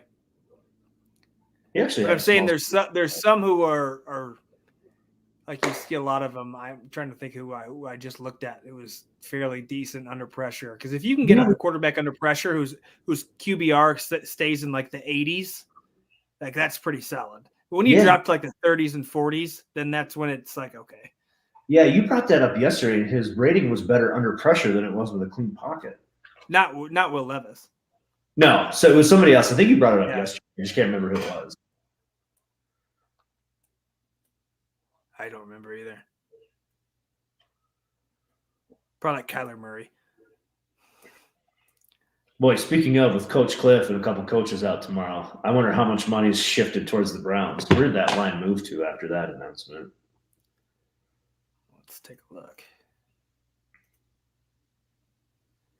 55% of the money on the Browns now. I'm still seeing the line at 3.5. It opened at 4.5. Right. No love for Coach Cliff, guys. Come on. Yeah, people don't really seem to give shit, huh? Yeah, it's still at 3.5 out here too at the Circa. That's kind of nuts, right? Iowa driving. Let's go. Ooh. Of course, it's gonna be too little, too late for them. But Cowboys and Pats shifted. Cowboys now 3.5. Rams are sticking at 8, even with the Danny Dimes announcement, which I like even more. Are the Rams back at 10? I got them at 8 at the Circa. Oh yeah, it's 8 now. Yeah.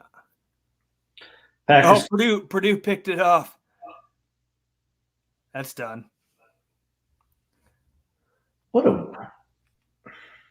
How far does Iowa drop after this, though? I mean, all those other Big Ten teams are obviously going to shift ahead of them. You can't put them ahead of Oklahoma State. Well, funny you should say, boom. There it is. So we got Georgia obviously winning, Iowa losing, Cincinnati winning handily. I expect Oklahoma to win handily, but I clearly don't know a goddamn thing right now. Mm-mm. Ohio State, they don't play tonight. I think they're off this week. Penn State's off this week. Michigan's off this week too. Oregon wins. Michigan State wins. Kentucky loses. Oklahoma State wins. Comes back and wins. Ole Miss hopefully getting a dub tonight. They're going to be a shakeup. I mean, how far? I mean, Iowa's going to drop. I mean, you got to put them back down below. And that's going to be a 10-11 fall. I mean, Michigan's clearly getting no love at 6-0 and being behind Penn State in the AP.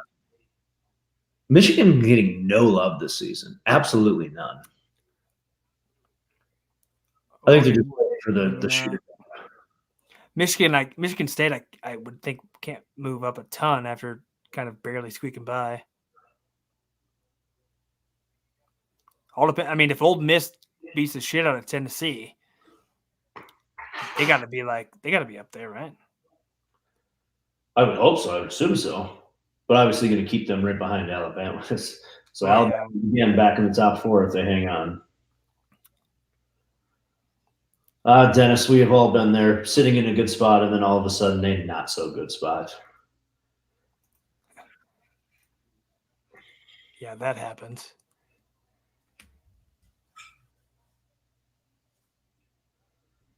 Third and 10. I'm guessing this didn't get picked up. No, they got it. I just saw a first down play. I was locked in on the rankings. They're showing the Rondale Moore game against Ohio State right now. I remember watching that and I'm like, who is this? Did you see that catch he had last weekend on the sidelines? No. Maybe. Probably. I don't remember, though.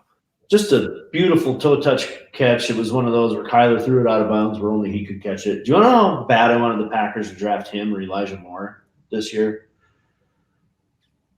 Real bad. Well, there was a lot of things I wanted differently, but Eric Stokes has been playing just fine.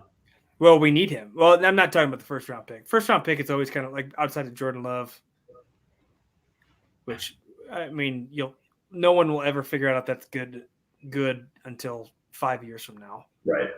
But and I hope it is. Yeah. Oh yeah, 100%. But even like the second round, AJ Dillon at the time, I was not happy with. Which. Yeah, I remember those 2 picks and me thinking like we just drafted with our first 2 picks our 2 positions of strength. And honestly, I was looking at the offseason. I would have been okay letting Aaron Jones walk to keep Corey Linsley in Green Bay. But then again, like we always draft these weird guards and centers in the mid rounds, and they turn out to be like Pro Bowl type players. It's insane. Yeah, I was hoping Lindsey would stick around. That didn't happen. Tanyan, we luckily kept him because nobody offered him anything. Right. You want to know who loves having Corey Linsley? Justin Herbert probably loves having Corey Linsley in front of him. I bet he does. Clearly, his stat line has proven that. Did that total move at all? Because that was the one I liked the most tomorrow. Was that what? 50, yeah, it's still at 51.5. That's the one I might load up on a little bit. Chargers? Yeah, Chargers and Ravens in Baltimore over 51.5. If the Colts can go in there and hit the over and the Raiders can hang. And oh, did they pick up that 3rd and 11? Oh, old buddy took a shot, though. What did the Carolina line move at all? Because now that CMC's not playing? 2.5, kind of, I guess. Yeah, it's still 2.5 over here too. That's one of those games. Like after watching and being as high as I was on Carolina last week, and what they just didn't do, and how inconsistent Minnesota is. Under 45, maybe. 91% of the money on the Bills right now. That terrifies me. Yep, it should. Maybe I'll load up on that over in San Diego and Baltimore or LA and Baltimore. They've earned enough for me to not like little brother them anymore. They're playing fantastic this season. Did Purdue get a pick again after they didn't call it the first time? Yes, they did. I got Iowa with the ball back, 2:37 left. No, watch this next play. He threw it right to him.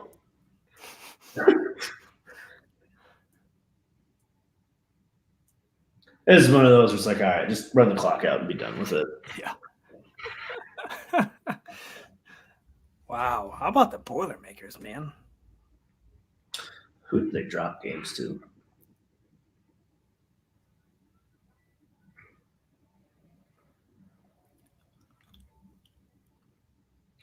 Oh, that's right. They lost to Minnesota after I went heavy on Purdue that week. And they lost to Notre Dame. I remember that too because everybody took them to Purdue to cover. Oh, they won't let me watch the Miami, North Carolina game. How fucking rude. Damn, bottom 4, 9-0, Boston. Jesus.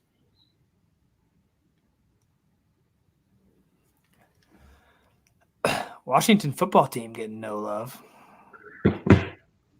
They should not be getting any love from anybody in any capacity right now. Well, neither should the Chiefs, really. Maybe that's just one where you take the over. Maybe the Chiefs just go out there and hit 50 on their own. I might. Well, I think McLaurin's out, so. Oh, that's what makes that kind of a. Yeah, no, thank you. Maybe it'll just be one of those Chiefs money line juice plays. Take Packers money line, Chiefs money line. Some of these teams that might not cover but will win. Jaguars taking more money again. Surprise, surprise, surprise. I don't get that. Everyone thinks, God, they take so much money because of Trevor Lawrence for whatever fucking reason. It's not like Miami has a bad defense. I mean, Josh Allen took it to him, but Josh Allen takes it to everybody now, it feels like, except Pittsburgh in week 1. And then I think Howard might be out. I think he's questionable still. I mean, the Dolphins got a lot of injuries, but at the same time, dude, this team has not won in well over a year. And the only good player they have is James Robinson. The only one. Yeah. And they drafted somebody else for it. That was another one. That was another head scratcher there. You have all of those holes to fill on that team. And the one thing that you do have that you don't need to upgrade at is running back. Unbelievable. Yeah, just doing that to me just tells me that franchise is such a fucking dumpster fire. Then you got Urban out there fucking fingering buttholes. There's no one person that liked the John Gruden news more than Urban Meyer because it took any and all so much. Nobody even remembers it. Maybe not at home with his family, but at least in the media.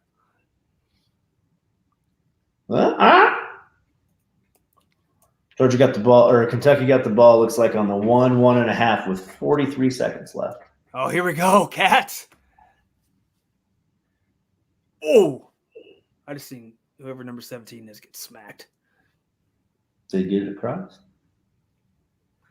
Oh shit! Will Levis tried the quick sneak and the jump over the pile and drew it back before they could poke it out. They stopped him.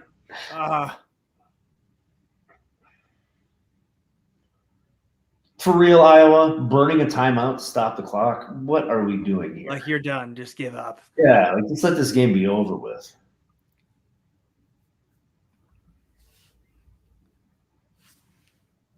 Unreal.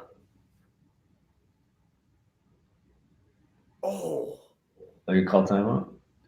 2nd and goal, stop 2. I just seen the one getting down to the one. Looked like he was close.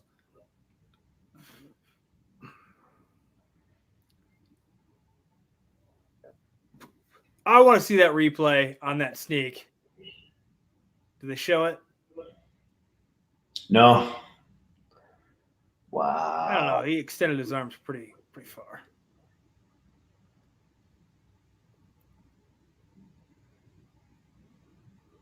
It feels like this Georgia defense is pissed that they drove the ball down the field on them and they want to stop them at all costs. Oh my God. Well, who has the Kentucky team total over 10.5? I think Dennis took it, and so did Shoe. I honestly, if we there's not crazy props like that out here for whatever reason, but I probably would have taken them under 6.5 if I could have. So I definitely would have taken under 10.5. I would be sweating this out. Actually, with the way the day's gone so far, I'm just sitting over here in the loser circle by myself. There you go. Enjoying my time. Maybe we'll go get ramen and tuna tonight to celebrate being like the good old broke days.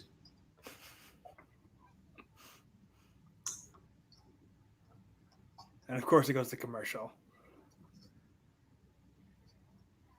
I go track down the maintenance guy before he's done here. I think he's done at 5 today. He's got to be on cloud 9.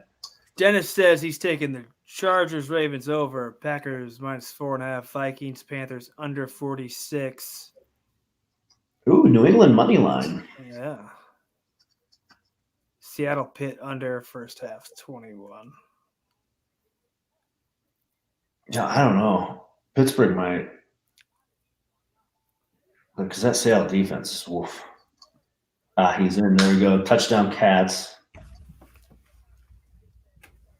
Miss the extra point. Miss the extra point. Give me both of them. Let's go. I didn't get to see it yet. God, I hate this. I'm bringing the TV box in here next time so I can be on pace. Yep, he's clear as day in too. 21.5. Let's go.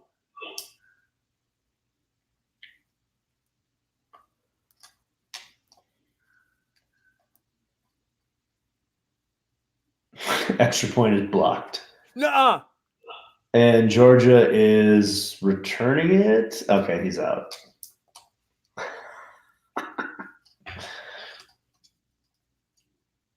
So you hit both. That is a thing. That is a thing of beauty. There is no better feeling in the world than sweating it out the entire game and having some just random shit like that happen. Yes. Man. Yes. Yeah. Oh, there's a penalty flag. I'm assuming it's probably on the return.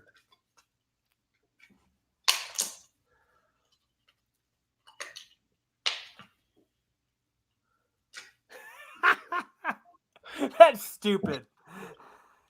Oh, the coach was on the field. Man, Purdue picks it off to end that one. Pit cover. I don't know about taking New England money line against Dallas tomorrow. That offense is.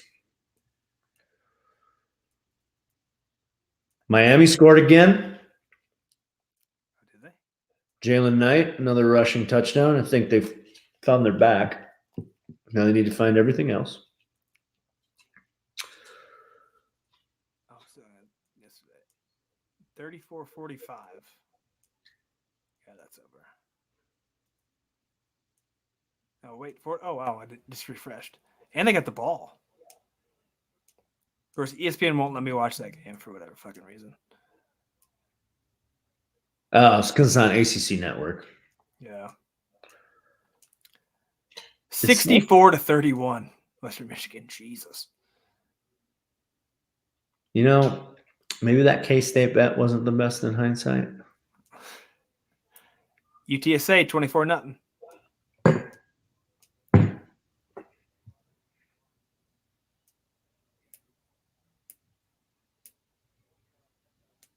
Unfucking real. I'm still watching the Georgia game thinking it's not real. That played out the way it did for me. They just announced the penalties. You still got 4 seconds on the clock. What's cooking now? Oh, dummy. Did the old helmet slap. Of course it's going to get caught every single time. Before or after the kick? After. I'm going to re-kick it. All right, cool. So I'm safe. I'm safe. And watch Kentucky kick it off and Georgia run it back for a touchdown. Speaking of Purdue coach Jeff Brom, I was looking at the stats earlier. Our guy picked off Brian Brom at Louisville and took it to the house, pick 6. Brian Brom. Yeah, you remember that? Green Bay Packer. Yeah. Well, Dennis might remember this. I remember Brian Brom in an infamous Thursday night game beating Miami 41-38. That was part of the Miami downward spiral that did not sit well with me. Ooh, that was a sweet slap, though. That's one of those where it's like, if you're going to do it, don't slap the face mask. Slap the ear hole and make that dude's ears ring for a little bit, you know? Who was it? I just seen something, too. They were talking, they showed someone, like, I never get the punch to the face mask. Ever. It's just so stupid. Like, why would you do that? When even punching somebody in the face with your bare hands hurts like hell. Like, yeah, imagine just punching metal. No. Don't do it. Right. We're officially over. Georgia 30, Kentucky 13. That's the stupidest cover I'll ever have. With Winning is winning. With both bets on the line at the same time. Let's go Cats, baby. 3-0. 3-0 when someone from that team comes on the show.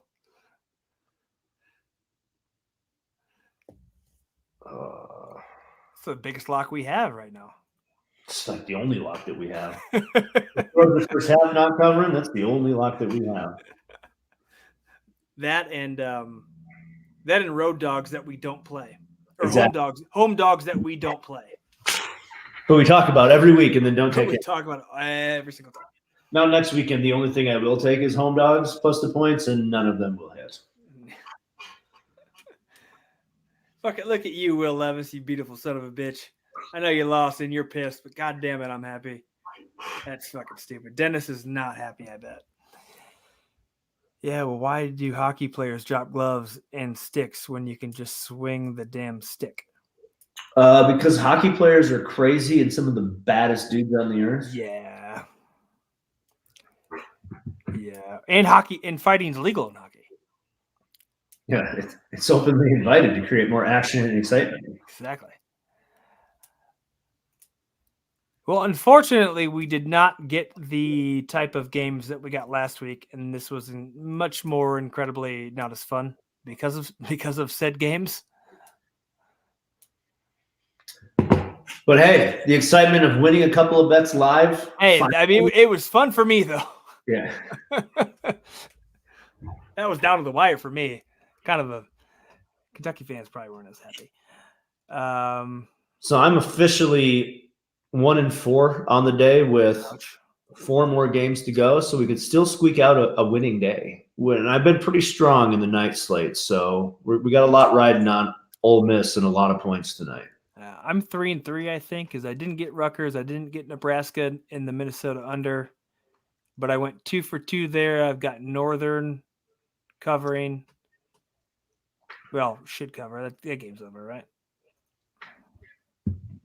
Look. I gotta check.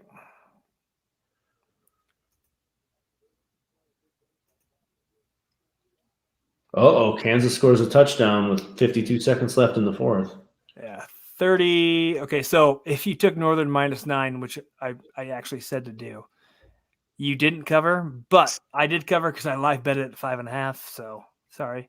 Let talks the Shoes Point yesterday. Wait till the game kicks off and see how the game goes and jump on what you like. No, that was my point. Oh, you said that?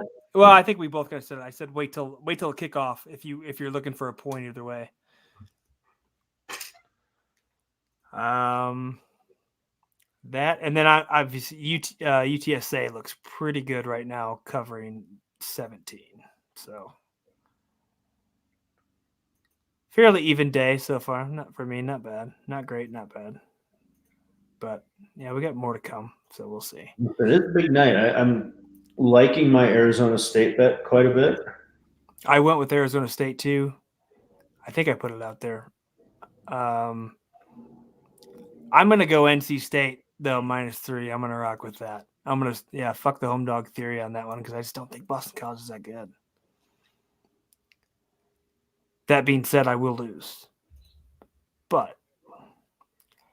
And I think I gotta go Mississippi. Because of the home dog? No, because of our hats. Oh, I said Mississippi State, but yeah, I'm with you. I already locked in Ole Miss.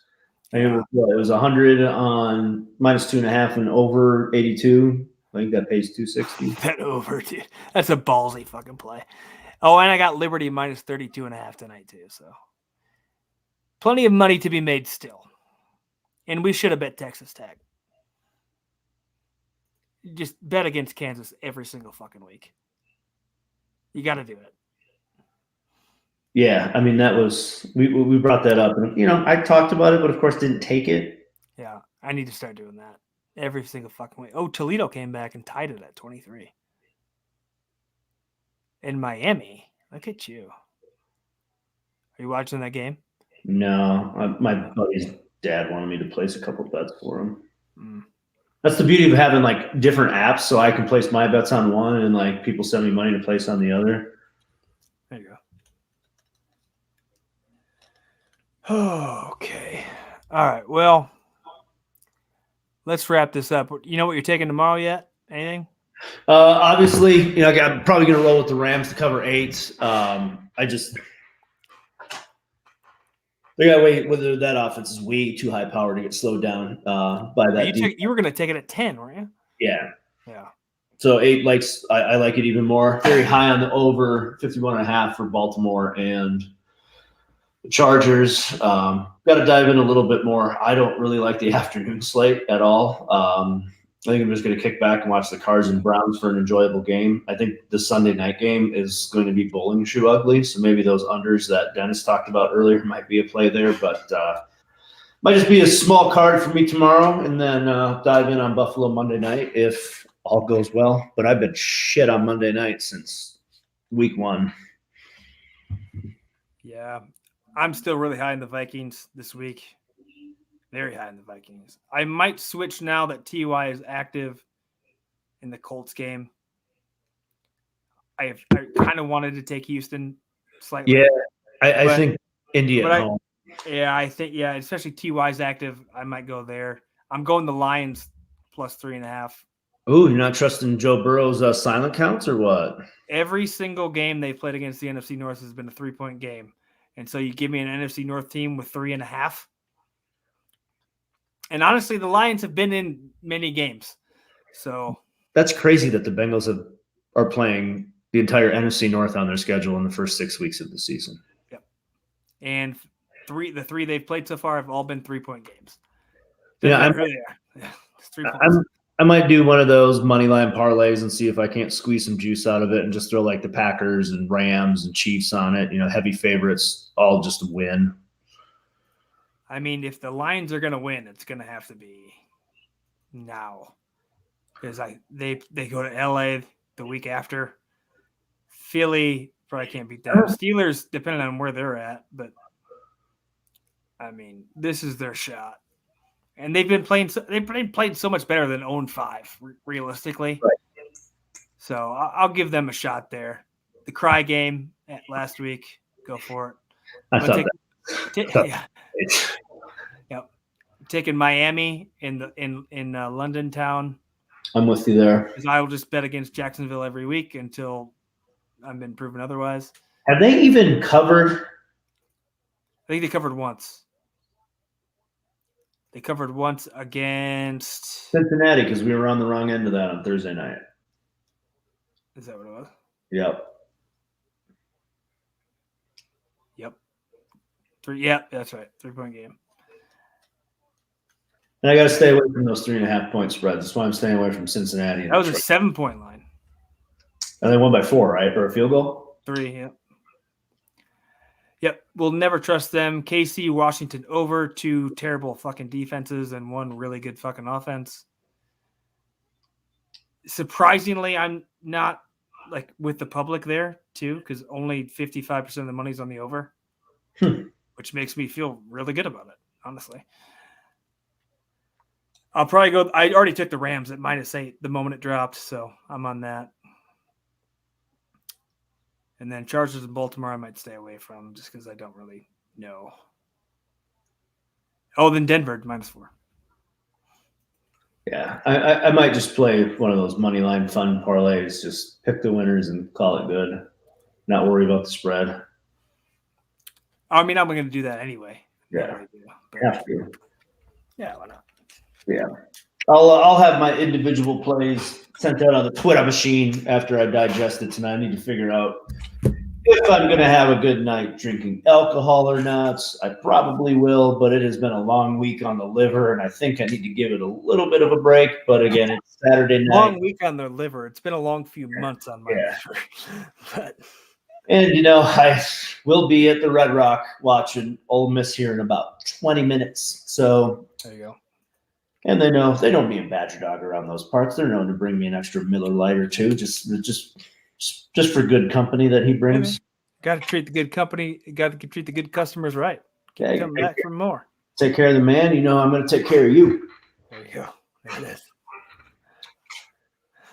All right. Well, thanks everybody who watched. Dennis was in the chat pretty much the whole time. Thank you to Coach Lindley for coming on and talking to us a little bit about his time in Kentucky and what the Bourbon County Colonels are doing currently.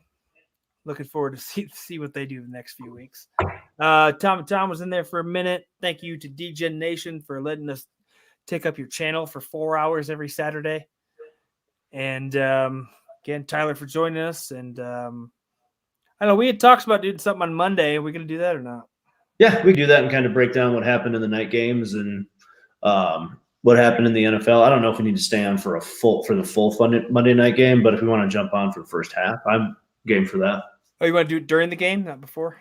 Yeah, either or. I mean, I open after. I mean, boss is Eastern time zone, so anything after 5:30 Eastern, I'll be open. Let's say we could do. Because those kick off at what 8:15 Eastern. So I don't know if we want to do a recap 45 minutes and then jump to the game.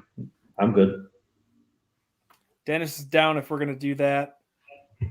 Dennis says, thank you, Tyler. AJ, screw me. Solid. I get it. We thought I'd be the baby face on this one, huh? Yeah, dude, the whole DGen Nation hates me. Like, only thing they got to remember, like, we're tag team partners. We're not on the other side of the ring from each other. We're in each other's corner here. We're in the corner, which is funny because I'm on this channel like 4 or 5 times a week, it feels like, and I'm the most hated person here. Yet here I am fucking every other day. But all right, well, thanks everyone who watched. Dennis, Tom, somebody else jumped in on the list. And anybody who views this and or will view this, let's I will figure something out for Monday. We'll recap because I always have a lot of things to say right after I watch football on Sunday. So Yes. and then I forget them by Friday, so we'll figure that out. Ariel Epstein, hopefully coming on the show next week. Maybe we get her on Monday. Yeah. Because I was having some scheduling issues with her on Friday, so maybe we can try to get her on Monday. Yeah, and I'm not traveling this week, so time's pretty flexible too. Just as long as I have a little bit of heads up, I can block the calendar off. Yeah, so we'll figure something out. A lot of good stuff coming. Again, prop queen Ariel Epstein coming on sometime next week. Not sure when, but she has agreed to it. Why, I don't know. She clearly has so many better things to do than to agree to come on with us. But yep, well, we'll see you guys next week. Good luck to everybody playing the rest of tonight and tomorrow. Picks will be out tomorrow morning sometime, probably like 11 o'clock, I would imagine, Central Time, my time. And thanks to everybody, and fucking Wildcats, man. Yeah. What a clutch cover. All right, let's go Rebs. Let's go Rebs tonight. Matt Corral slinging it in Knoxville. That place is probably going to be rocking because Tennessee's halfway relevant again this season. So let's hope that these night games are a lot of fun for us to watch. Yeah, we can't show up wearing this shit and not Not take having it, yeah. Gotta do it. All right. Thanks, everybody. We will see you all very soon. All right. See you Monday, brother.